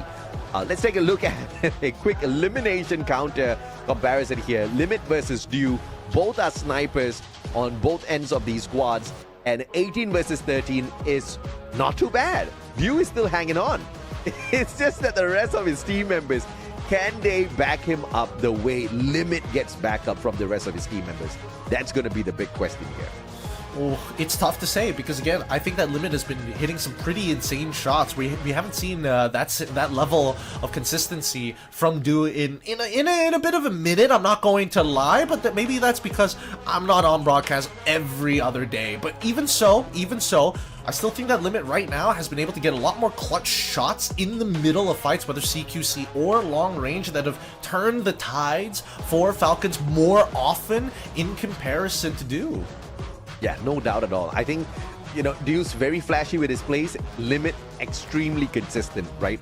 Especially with his combo of the Riptide Rhythm alongside the AWM shots. They just connect and they wreck players out there the moment he spots them. But of course, the final game being Bermuda, with so many of these big teams who are close to qualifying, being good at this map, it is a toss of a coin. Anybody could get it. Even AGAL is not too bad on this map. They're not the best, but they're not the worst as well. They definitely stand a good chance. They've got momentum on their side. They've got the confidence on their side. So it's anybody's game.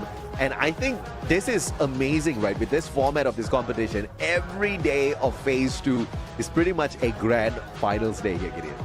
Yep, there are stakes involved. These teams aren't just playing for the sake of playing. I think now that they realize that, there is something to actually play for, we don't necessarily... I mean, obviously we want to hide a couple of strats, but, we'll see a couple of edges, a couple of indicators of what they might be cooking up for the grand finals. And on top of that, the best team of the day gets a extra $250. So not only do you qualify to the grand finals, you also walk away from this lobby a little bit richer. 250 USD, solid. Get to buy some good dinner for the whole squad. But of course, as we kick our flight path off, this is going to be the final game of the day on our good old Bermuda. And this is just chaos that's about to ensue here. So many of these teams so close to qualifying, all super solid on this map. A few hot drops can really wreck the day. And Falcons versus RRQ, what a better start we can have here. All right, they want to right off the rip, right? Want to make sure. We'll see who's gonna win that out, because again, I'm looking at everybody else. Like Flash, for an example, has always been just a little bit closer than you would have liked, right? They're gonna be taken out on towards Clock Tower side, eventually making their way into Rimnam Village to join that fight to see how this is gonna play out. And immediately Karoro getting knocked down. The cord from Maal, the perfect weapon, especially for a situation like this. Unfortunately for Pina, with no gun, he goes down, and this might be an early bow out here for the Falcons unless they can turn this around. On fire, wins out his fight, but can he get the trade? No, he does not. Limit is all by himself. Very dangerous situation to be in. And worst yet, he's got the weaponry. He's got level 3 armor. He has a landmine as well, but is opting to run. He gets shot in the back by Maal, and that's Falcons bowing out at 12. If you want something done right, you gotta get it done yourself. RRQ knew the biggest threat for them was Falcons, and they said, we are gonna sort this out, baby. And what better gun to pick up literally on a hot drop? The cord, which is pretty much in meta. You got to smash all those players back to back. A tad bit unfortunate Falcons in the overall grand scheme of things. After such a breakout run today, RRQ literally crushed them with that hot drop. And now Falcons preying on their downfall, praying that Flash catches up. Because at this point, RRQ, how many points do they need? They need 12 more points to even out against Falcons, 13 points to overtake them, which is very possible if they just get a couple more eliminations to survive until the very last ring. Either way, by the factory side, WAG facing off the members of Todak. Oh, Time Turner is already down, but it's not really going to do much, especially since X4 is already so nearby. Winning out these early fights is great for WAG, but the factory is theirs. Cruz is not as sharp as Moshi, but not the weakest marksman out there. Sana taking a CQC, and Rip almost literally ripped him apart there. MP5 in the hands of Wasana. He's just not doing great at all in the current matter. My goodness, Wasana! As he tried to get up top, Cruz sprayed down by the end, and Moshi's just stepping away, saying, maybe this is not my time to shine just yet. As Wasana tries to get away from the sticky situation as well. Jonah looking for a better spot to back him up. But RIP literally tosses a nade and sends Wasana to his grave. Oh my goodness. Unfortunate indeed. Todak still taking the brunt of the damage and finally getting eliminated here. T-Quay making sure that he's not missing these shots. Angry and looking for revenge. Wait, hold on. Where did the members of Flash go? Flash as well as BTR in the middle of a fight, but we do see that one of the Flash members is off to the side. As we see that RRQ facing up against new competitors in BTR, holding the opposite end of the Rimnam village, right in smack in the middle of it, some may say, over this river. And I don't think RRQ was ready for this. I think they were hoping for Flash, but it looks like BTR pushed them out of the way. Oh, Juan goes down, and Kyong the next to fall as well. Taking out the competitors real fast here. RRQ with the help of the Accord, applying an insane amount of pressure. Rin runs into line of fire. And now Kyong is all by himself. A revive has been purchased. We can get one more. They got Rin just in time as Kyong goes down. Koja takes out Death, and now they are behind the thirders in the Flash. I mean, goodness me. Immediately pulling out a hit list, spotting out Koja, and that extra information leading them directly to the player. But of course, thankfully, they had that one final second revival coming on through. But now yet another contender in the form of EWOS. This one's a little spicier fight for RRQ to deal with. They've got the loot on their side, though. They didn't really waste a lot of resources up against Bigatron because they used their compound very well. Beautiful play with the time turner. Aim God pulling up that glue wall just in the nick of time to avoid Duts and his nasty grenades. Keeps an eye out for Russia. Quickly covers his back. I'm not sure if he's still exposed, and it looks like he still is. Unfortunately, Russia takes him out. Not good placement of the glue walls, thinking that he broke LOS. He did not. Cochil, still alive, manages to drop down the glue wall just in time here. With Abe in the help of the Accord, he is just cutting down on these glue walls real fast, but he doesn't have a lot of play area to begin with. Taking a quick look at the surroundings, trying to figure out what the battle lines are going to be. They know that Russia is off in an off angle on the vantage point on the height. Kuchil's head was sticking out, but he moves just in time. Maal did not line up the shot. Unfortunate indeed, as Ray is looking to back him up. Oh, Maal would have been deadly in that situation. Almost had that lined up headshot. Didn't manage to get the click in the nick of time. Abe backing away. 18 Dia for the Punisher, but gets punished by Aim God Strogon instead. 2 players down. Revivals just not possible. Maal seeking another shot just to thin down the numbers of EWOS, who are not stopping. Instead, they're going in for the finisher. They're trying their best here. Russia, whoa! Even with the mini Uzi, he's going to take on the sniper head to head. No problem. Switches over to the primary just to show him who's boss. Ends him with a quick bullet to the dome. And now BRU facing off against so many Vietnamese squads. Initially it was GOW, but it looks like PE Sports were the first ones to actually hit up this arsenal. And now BRU, they can't choke this fight. They've got 2 ways to play this. And unfortunately, the sniper for PE Sports is not going to be there in that time as they are blowing out the roof of the arsenal itself. The left side now being held, but unfortunately for Nolan, he's going to be cut off from the rest of his teammates. He's down as the Cruise has already found the play. Yeah, smooth play here from Buriram, going in here for the Arsenal play. Understanding that EE Sports probably had the better set of guns, but trusting their mechanical capability, and now they get to loot these players off instantaneously. AGAL though on the hot fly in with that jump pad. The new contenders are in a decent enough spot. They popped the Coda, but the rest of the Buriram players were all crouching, so they disable that information being sent off. Wasana giving away just a tad bit of info there. GOW in shooting range as well as AGAL takes advantage. Moshi makes a hard decision about what to do, but dude manages, gets him, blows his head off, and unfortunately for BRU, now caught between a rock and a hard place. The Cruise by himself, but Joanna manages to sneak back and be able to revive the rest of his teammates, forcing... Wait, hold on. VP facing off against BTR by the top side, by Bullseye even, and BTR ends up losing that. VP winning it out on the northern side, must make their way into the zone as we cut back to AGAL and GOW. Yeah, Bigatron was one of those squads. If they had scored a massive game, they could have actually qualified to the grand finals. Unfortunate, a early elimination on them. But AGAL still in the running. There was 3 points difference between them and RRQ. With their eliminations alone, they've managed now to step over them. But of course, RRQ did manage to farm quite a little bit earlier on as well. This has to be a fight that AGAL must win. GOW poses a huge threat here for their qualifier to the grand finals. Yep, and AGAL, they're getting closer and closer to it. 4 elimination points already.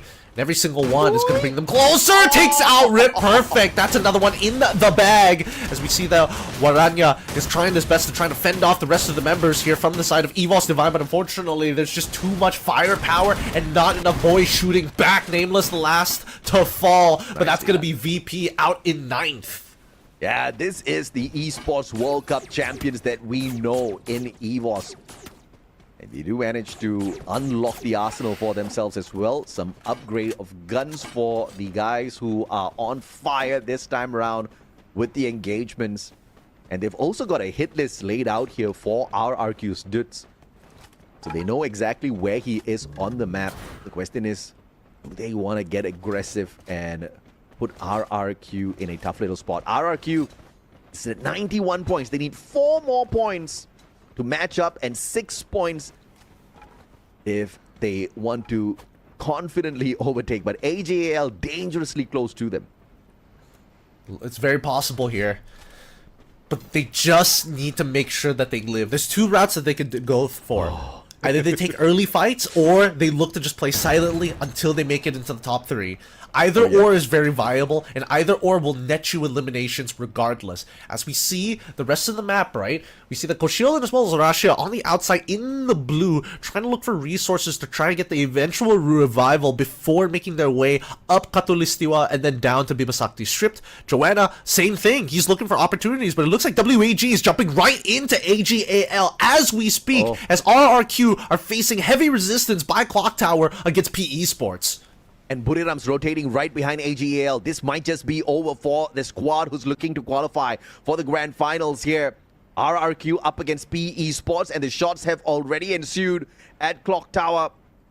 AGAL's just got to hunker down and hope and pray nothing happens, but they are losing player after player. The counter up against WAG is there. Saifa knocked down, but it's a 2v2, and Barros Wasana interferes. Oh, he's letting it go! Yes, he does. PLS 1 fight Barros. A beautiful headshot to turn this around. PSL1 needs to get on out of there. He's the last one remaining as the members of BRU have been watching the fight this entire time. WAG bow out, and AGAL managed to walk away from the fight. They managed to do it. Laho is able to find at least a headshot on towards dudes down here by our southern fight of the Clock Tower. And RRQ, they can't afford to lose members like this. They can't afford, especially when they are so close, 3 points away to even it up. We usually see Vietnam accidentally helping their brothers, but this is one of those moments where Thailand pulls that off. Buriram helping AGAL survive in the pickle of a situation, and now RRQ and AGAL, they are all tied on the leaderboard. Both teams only have 3 more survivors, and PE Sports asking some big questions off of this Indonesian squad. Oh no, it's too late! LBT finds 18 deer, leaving only Ma'alan as well as Abe left to try and pick up the pieces. Riptime Rhythm Abe finds an amazing opportunity, even the binoculars being used, but Abe unfortunately unable to capitalize on it. Nero still alive with the help of the electrotherapy from LBT. Ma'al, he's repositioning. He's trying to get some shots onto LBT to make it easier for Abe, but he fangs it! Ma'al, with the help of Abe, take out another one, leaving Nolan and Nero left a 2v2. This is the closest we've seen of Ma'al once again, making God's work real. Nero all by himself. 3 members of RRQ, 2 members of PE. Lahore with the backstab, looking for Abe. Ma'al circling around to support his brother Abe, looking for Nero. Lahore could just be the game changer here. Abe does not understand. He's in a lot of trouble out in the open. Inhaler tops his health right back up.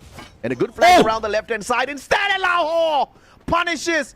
But the revival onto 18 deer is going to keep RRQ in, even though Ma'al gets knocked down. Oh my goodness, it's too close for comfort. It's too close. We already see where the next ring is going to be, and it's hovering over Bima Sakti Strip, which is perfect for EVOS Divine, who had a late recovery and more importantly, a late rotation from the northwestern side. AGAL back in full fighting force now tries to make their way into the ring on the southeastern side. However, Team Flash is not going to let them go easy. How is 18DA going to bring back his squad? He does not, as Ray puts the final nail on the coffin. It is now for AGAL to shine. They literally need 2 points. And Flash can ruin the party. EVOS can ruin the party here. AGAL just needs eliminations at this point. Cypher goes down. Flash messing with their mojo right now. Team SR is really low. Oh no, Death. He's able to take out Cypher, forcing out Duo out of position. He goes down to his knees. He just needs 2 points. The Zom takes him out. And now the Zom goes in for the rest. AGAL at 94 points. So close, yet so far. Down to the last member. Russia takes out Paros. And now that's a wipeout. Flash. They're done for. And the same goes for AGAL, leaving only PE, EVOS, and BRU in our top 3. Bro, they are on a tie. We need our tiebreaker. And the tiebreaker is going to be the total number of booyahs. AGAL has no booyahs to their name. What an unfortunate end. So many teams falling, even though the condition of Falcons getting eliminated early came true. They could not get enough. Holy mama. And now 3 more teams fighting for some consolation highlights here. Rasia with the backstab gets a double snipe, going for the head of Jonah. Now is Ray with the M590 circling around the left hand side. Aim God, it's a 2v1. Jonah goes down. Buriram gets toasted. And that should wrap it up. EVOS eats up the rest of the lobby. 1 member left from PE Sports, Nero, who's been hiding this entire time. He needs to show himself. Unless he's able to clutch this out 1v4. We haven't seen that in a very long time from any competitor from across the world. Aim God finally spots him out, and now the kill squad is on the way. And there you have it. EVOS Divine finally getting the booyah they've been waiting for. That's a consolation booyah for EVOS. I mean, they don't even walk away with the extra 250. That's for the team of the day. And the team of the day is the team that scored 1 booyah. And they got taken out so early in this match in an unbelievable Bermuda showdown. They had a 15-point lead on RRQ. And RRQ desperately tried to catch up. AGAL did better. Managed to go through all odds to grab those points to match up before they got done in by all squads. Team Flash with a little bit of assistance from this team. EVOS Divine. Woo! EVOS Divine coming out on top. That late rotation from Bimasakti Strip Hill. It worked out. It worked out from Katulistiwa. Oh my god. I can't believe it panned out in this particular manner. You can't make this up. You can't, bro. You can't. This is Free Fire at its best. And I was wondering, when are we going to see some of these tiebreakers, man? And we get it right here on day 2 of our week 3, day 2 of our phase 2, where Falcons now qualifies. And this technically means 2 Thai teams have found their qualifier out of 5. Are we going to just see back-to-back Thai squads fighting these qualifiers? I will not be surprised at all. I mean, yesterday was a true shocker, but today was just pure drama, and you just gotta love it, Gideon. I mean, I didn't expect it to pan out the way that it did. The way that it shaped out seemed very obvious, but right at the end is when you never really know. You never really know with Free Fire, man. Bermuda, what a place to kind of end today off of, to set up the rest, to set it up for everybody else. Because now, if you're not like annoyed that you haven't qualified for the grand finals, I think a day like this could really set you over the edge. I mean, AGAL, they've been holding back, and you know, group stage, they performed decently well. Today was their day. You know, breakout run. Dew was performing. Cypher was getting those frags. Everybody stepping up on the side of AGAL. And they came so close, literally on the exact same 95 points. This was a breakout run, a breakout performance by AGAL. And Falcons just had to ruin it. And they were literally the team that got taken out in the 12th spot. How insane is that? To be the first team to get eliminated and not need to do anything because you've already put in enough effort throughout the whole day, man. I mean, Falcons just a class, a cut above. They really are. I'm sure in the live studio they probably as soon as they got eliminated, put down their phones and looked at everybody else who's like jazz hands, like, oh, are we gonna surpass? Are you gonna catch up with us or not? We don't know. But look at these highlights, man. Because again, we thought that maybe the early game was gonna calm down for a little bit, but apparently not, right? Especially by Rim Nam Village. This was just a chain of events which EVOS Divine at the very end were the victors of. Yeah, and RRQ, they just kept getting dunked on. At least some teams tried, but it was EVOS that succeeded to take those final few shots up against RRQ. And then later on, up against Virtus Pro, that was just a no fight at all, right? EVOS Divine was just totally overpowering them in that engagement. WAG up against AGAL. You know, you expect them to fall time and time again, but AGL was just that cockroach that just did not want to get snuffed out. They just kept surviving over and over again. But look at this performance. Ray as the Russia, 9 eliminations, 10 knockdowns, 4,466 on the damage, rocking the Valiant Dash on the Oscar, has the Ford, has the Shani, and rocking the Nikita as well, just for the extra reload speed on the M590. The Shani hits that recycle gear, Ford with the extra bit of HP. I've seen this active-passive skill combination, but I've never seen anyone rock stats like this together with this combo. I can totally agree with that, right? But again, it's a combination that he wants to get in the face of people, and he really got into the faces of a lot of people based on his stats alone. But let's look at the rest of his team, right? Because based on it, it looks like Ratio was doing pretty well. It's just AimGod and Cochilo was like, you kids have fun, man. We'll just chill for a second. And what a day of drama that we literally just did not highlight this phenomenal run by EVOS, because they waited the whole game to wake up, and this game, the game where they woke up, it basically meant nothing, right? It's inconsequential. They're just showing everyone that, hey guys, chill, you're still around, we can play, we can find the frags, and Rasia rocked it. Ray absolutely smashed it. Overall, it was a phenomenal game from EVOS, showing that they're still in the run and they can make a good performance count later on at the grand finals if they want to. And that's the key word, if, right? It's all about playmakers, right? If you're able to make that one play to turn things around and has the impact that we're looking for, the meta will provide and will reward you. It's just sad to see that EVOS, it took them this long to get to this point, right? I think this is one of the few times where the early game actually went decently well, being the victors at the very end of the domino effect rather than being in the middle or the one who started it. AGL doing what was needed. 18 points was needed to catch up. They did it, and they needed one more. And of all teams, the team that scored the double booyah, Team Flash. With the double booyah, they still placed 6th overall because they just couldn't climb up the leaderboard all that too much, but they just managed to play spoilers for AGAL. And of course, EVOS kind of interfered a little bit as well. RRQ almost didn't do enough, but they had a tough fight, man. I mean, they went in for a hot drop, and then they just kept getting pummeled after, team after team just kept fighting them, and unfortunately it was their Indonesian brothers that were coming in for those fights, with EVOS being the final victor. But look at this beauty.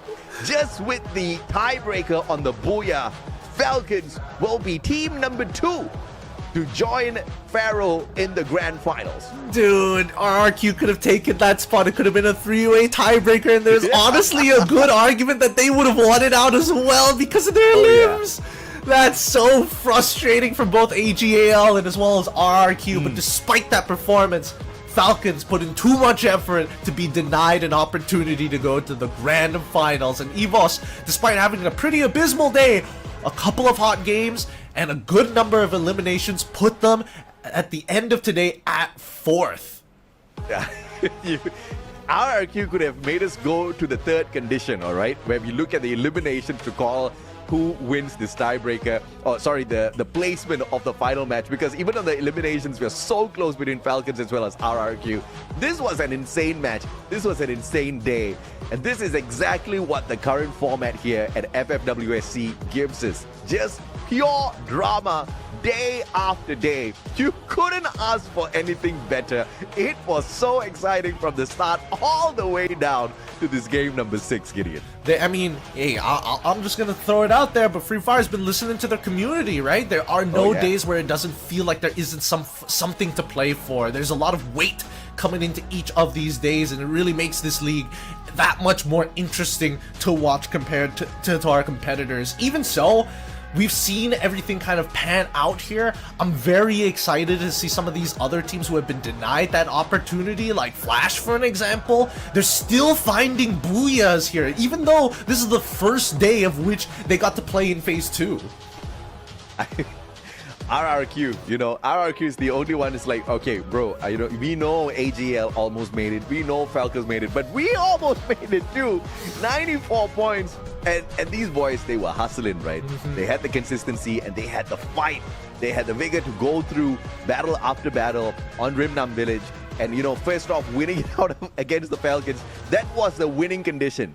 Take Falcons out of the equation, and they almost helped AGAL by taking Falcons out and they themselves being dunked on by EVOS. But this is the beauty once again of what the current format offers us, and we will just not have it any other way. We've got an interview on standby, and we also have that interesting elephant dance. I'm still curious, what is this elephant dance? Well, it could be a trend, it could be something that we've never heard for, it could be a Southeast Asian special. It's a little tough to say which one it could possibly be. I just want to see how that they manufacture the loser headbands. But hey, once again, thank you so much to everybody who's been watching now. Please enjoy the rest of the show. It's going to be enough of AJ and as well as me, Gideon Q. It's interview time. Let's see the headbands. Hello survivors, welcome to the interview section from Thailand Broadcast, and here we are with the AGAL and this is Team SR. สวัสดีค่ะ สวัสดีครับ So for All Gamers Global, they got a second place. It's such a close game for them because all of the point elimination and place point and all the total is 95. Like first place and the second place is the same. So let's ask the first question. Last game, what happened in there? Because you need just one elimination to get the first place of the standing. ตอนนั้นเราเกิดอะไรขึ้นบ้างคะในเกมสุดท้ายเพราะว่าเราขาดอีกแค่1อีลิมเท่านั้นในการเข้าสู่รอบต่อไป ก็ตอนแรกก็ไฟกับอีกตีหนึ่งครับแต่ว่าดิวโดนอีกตีหนึ่งเข้าหลังครับก็เลยเสียใช้เวลารีกันนานครับ That time we already faced with one team. We already have a fight, but then due that which his position is on the back, he got joined with the other team. So that's why, because they cannot reset the fight, so they got knocked and got elim, and then just the end of AGAL that time. Okay, let's go to the second question. Today you almost got the booyah. And yeah, you have lack of the point just a little bit. So what do you think about what is the point that today is what is the addition that you have to add more and fulfill more to get more booyah and point for the next match?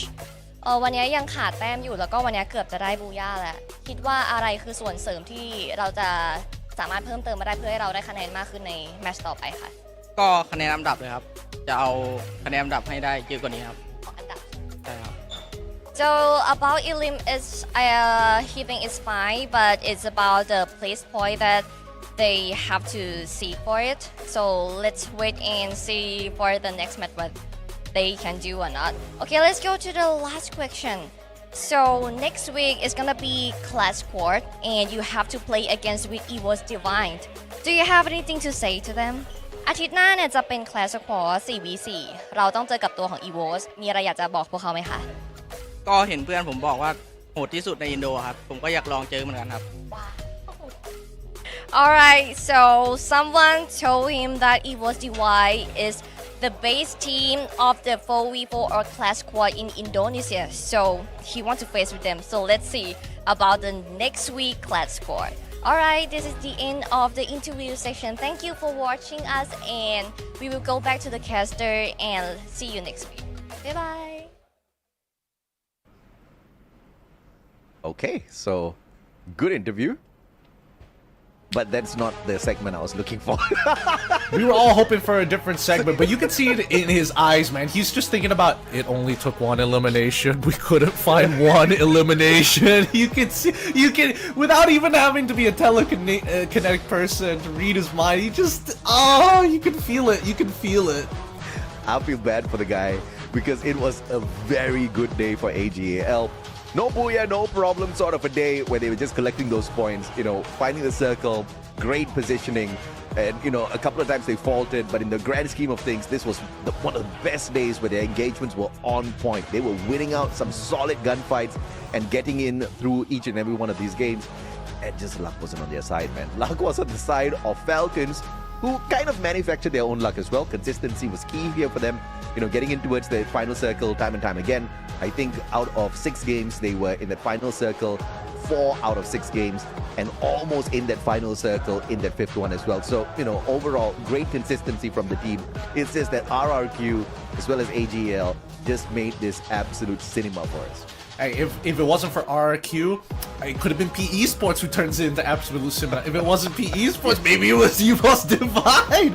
There was just so many teams by Rimnam Village. It's crazy. Honestly, even Flash could have been part of that, but they bailed out as soon as they realized how many people were by the area of Hangar, Clock Tower, and Rimnam. So at that point, I think they made the smartest decision to walk away from it. Yeah, and on top of that, Buriram kind of joined the fight between AGL as well as WAG, and this is where Buriram kind of threw in a bit of interference, forcing WAG to falter, giving AGL a little bit of room for recovery, helping them escape, and that was one of those golden moments where we thought, okay, maybe this is that one moment where they needed, because they didn't really need to get the booyah. They just needed 2 more eliminations. They got 1, and then they got knocked out. It's so unfortunate that that was just the case for the side of AGL. But that's how the cookie crumbles here. Everybody's hungry for those points. You need to find them, and not everybody gets to call themselves champion. Only one team at the very top gets to qualify for the grand finals. And once again, that's what this format gives us. Every day is a grand finals day. Just so freaking exciting. And now Falcons get to chill a little bit, and I think this is very dangerous because Falcons is a very rounded team, very put together with their engagements. They don't need this extra skirmishes. They don't need these extra days of plays. They need homework. They need all of that detailed analysis. They need to sit back and they need to pile on the pressure on these other squads with their early qualifier. And that's exactly what they've got on their side now, which I think is a huge threat to the others. It is a huge threat, but I think more so for everybody else to really keep in mind that it's like they're running out of spots. It may feel like, oh, only the top 12 teams are going to participate, but that's the thing. There are only 4 more spots left before we start looking at some of the other teams coming in from week 6 onwards. So again, time is running short for teams who are not only looking hot, but can they maintain it from the very beginning? If PR and as well as Falcons can sneak away, WAG, RRQ, and I would even say arguably even EVOS Divine could have stolen today away. I don't think it's going to be happening again after tomorrow. Yeah, I mean, EVOS wasn't too far away. At the end of the day, they just needed extra 12 points, but of course, they kind of dragged their feet in the past few matches with a phenomenal finisher to the day. If that had been a little bit more of an effort thrown in the first 3-4 games, obviously this would be a totally different story. But this is very threatening because EVOS is not even trying, and they managed to finish in the 4th spot. Just like how Buriram kind of dragged their feet yesterday and still managed to get a very good placement. So these are those big squads that are able to just throw in a lot towards those final moments when they really, really want to, which is why the other teams, they need to focus more on this consistency. But this is the top 12 team that will be in participation next week in week 4, day 1. We're adding the addition of Heavy this time round. And if we haven't learned anything from today, you know, Flash, this was their first first attempt at the play, and they got 2 booyahs already. So they know how to close out these games well. I want to see whether Heavy is going to add another element of surprise to everybody else, because they've already witnessed 2 days of play from every other team. And I think Flash has kind of confirmed what is their strength. Their strength is placement points. Their strength is finding this final circle and just sticking it to that, and not really getting involved in many of these engagements, only when they are forced to. So avoiding these initial skirmishes, just kind of plotting their proper pathway in towards that final circle, just like what the prime RRQ would do, is going to be key for this Vietnamese squad to score big time in the grand finals. Maybe an early qualifier might not be so easy for Flash to pull off because of their the little bit of challenge that they face in terms of these engagements. But at the grand finals, if they can pull this off, I think this team is going to swipe away quite a huge chunk of the prize pool, and on top of that, find themselves a qualifier to the global finals. It's anybody's game here so far. It really is anybody's game here. I am a little worried about teams who are, have been playing for at least the first 2 days, because then kind of everything is out in the open when it comes down to just raw research. And the fact that we're only going to come back next week, really, we might just see a completely different playstyle altogether compared to week number 3, which is a very high possibility. Absolutely. And, it is a blessing on top of everything else, because the last time around in spring, we did have quite a, dragged out marathon for Battle Royale. Now we've kind of shrunk that down a tad bit. It's still a marathon, don't get me wrong, but we do have more days for Clash Squad. So next week, Thursday, Friday, we still do get to enjoy quite a bit of Clash Squad. And then Saturday, Sunday is once again a little bit of drama, as well as just pure excitement for you guys. Just back-to-back Battle Royale days on Saturday and Sunday, where 2 more teams will qualify for our grand finals. And the same thing happens for week 5, and week 6 is where the final 12 teams do battle. The top 6 teams will join the rest at the grand finals. Bottom 6 will get eliminated, but that's exactly how we love this, right? Because the competition at the grand finals, we've only got 1 day to get the job done well, and it's probably going to be as exciting as what we saw out there today. Yeah, and honestly, I'm not going to lie, with the addition of Clash Squad, I do feel like Vietnam as a region now has a reason to be like, hey, let's just work on our gunfights, and this is one good excuse to do so in a traditional 4v4. And I think that's why we've seen so much improvement when it comes down to like the early game coming in from a majority of these Vietnamese squads. Yeah, absolutely. And I think it is also giving a good platform for the teams that don't usually shine in Battle Royale to have a little bit more screen time, to pull away a little bit more prize pool to their side as well, and to build up some of their fan base, right? I mean, look at Kagendra outplaying RRQ. Nobody, I did not see that one coming. Kagendra, they blew my mind, right? I think they were just so well put together with their sequencing of battle, kind of deflecting a lot of what would have punished the other teams, because RRQ is deadly with their grenades. Not the best team when it comes to Clash Squad, but still a very tough team to get through, and they could shine. And just like that, the Vietnamese teams have been able to shine as well. So I'm looking forward to a little bit more of their squad, so make sure you guys catch us there as well. Once again, that's going to be next week on Thursday and Friday. And if you're wondering why we're still dragging this out, because clearly someone is setting up some loser headband elephant dance. I don't know. I am so curious what this is. Yesterday, we did not get what we were promised. Today, I hope we get it. I think that's why we're taking so much time. They're going to each of the players just like, please, this is like a Make-A-Wish Foundation ask. Like, you got to do this. Like, one of you, one representative is good enough. We don't need the whole squad. You can rock, paper, scissors, but we need somebody. Wait, did I just hear we are wrapping up? I think we are wrapping up. Ladies and gentlemen, boys and girls, looks like we don't get no loser headbands. We don't get no elephant dance. It is the end of the day. Sorry, what? It's so... Okay. So, we have the best Predator of Week 3.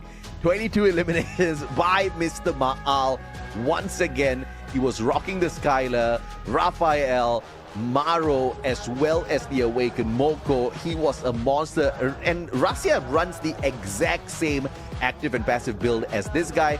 Got more damage, just couldn't walk away with the eliminations. But the team of the day, of course, the one and only Falcons, who literally clunked out in the 12th spot on the final game. Hey, that's why they're the team of the day. They literally won without their hands touching the phones at a certain point. They're like, all right, we got this in the bag, and we get team of the day. Oh boy, 95 points, 1 booyah, and 59 eliminations. Falcons, with no surprise, gets to move on into the grand finals and also is our team of the day. Well done to them. Round of applause for them.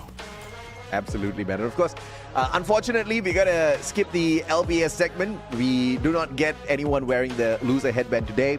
I guess everybody's a tad bit upset that they had a day of drama.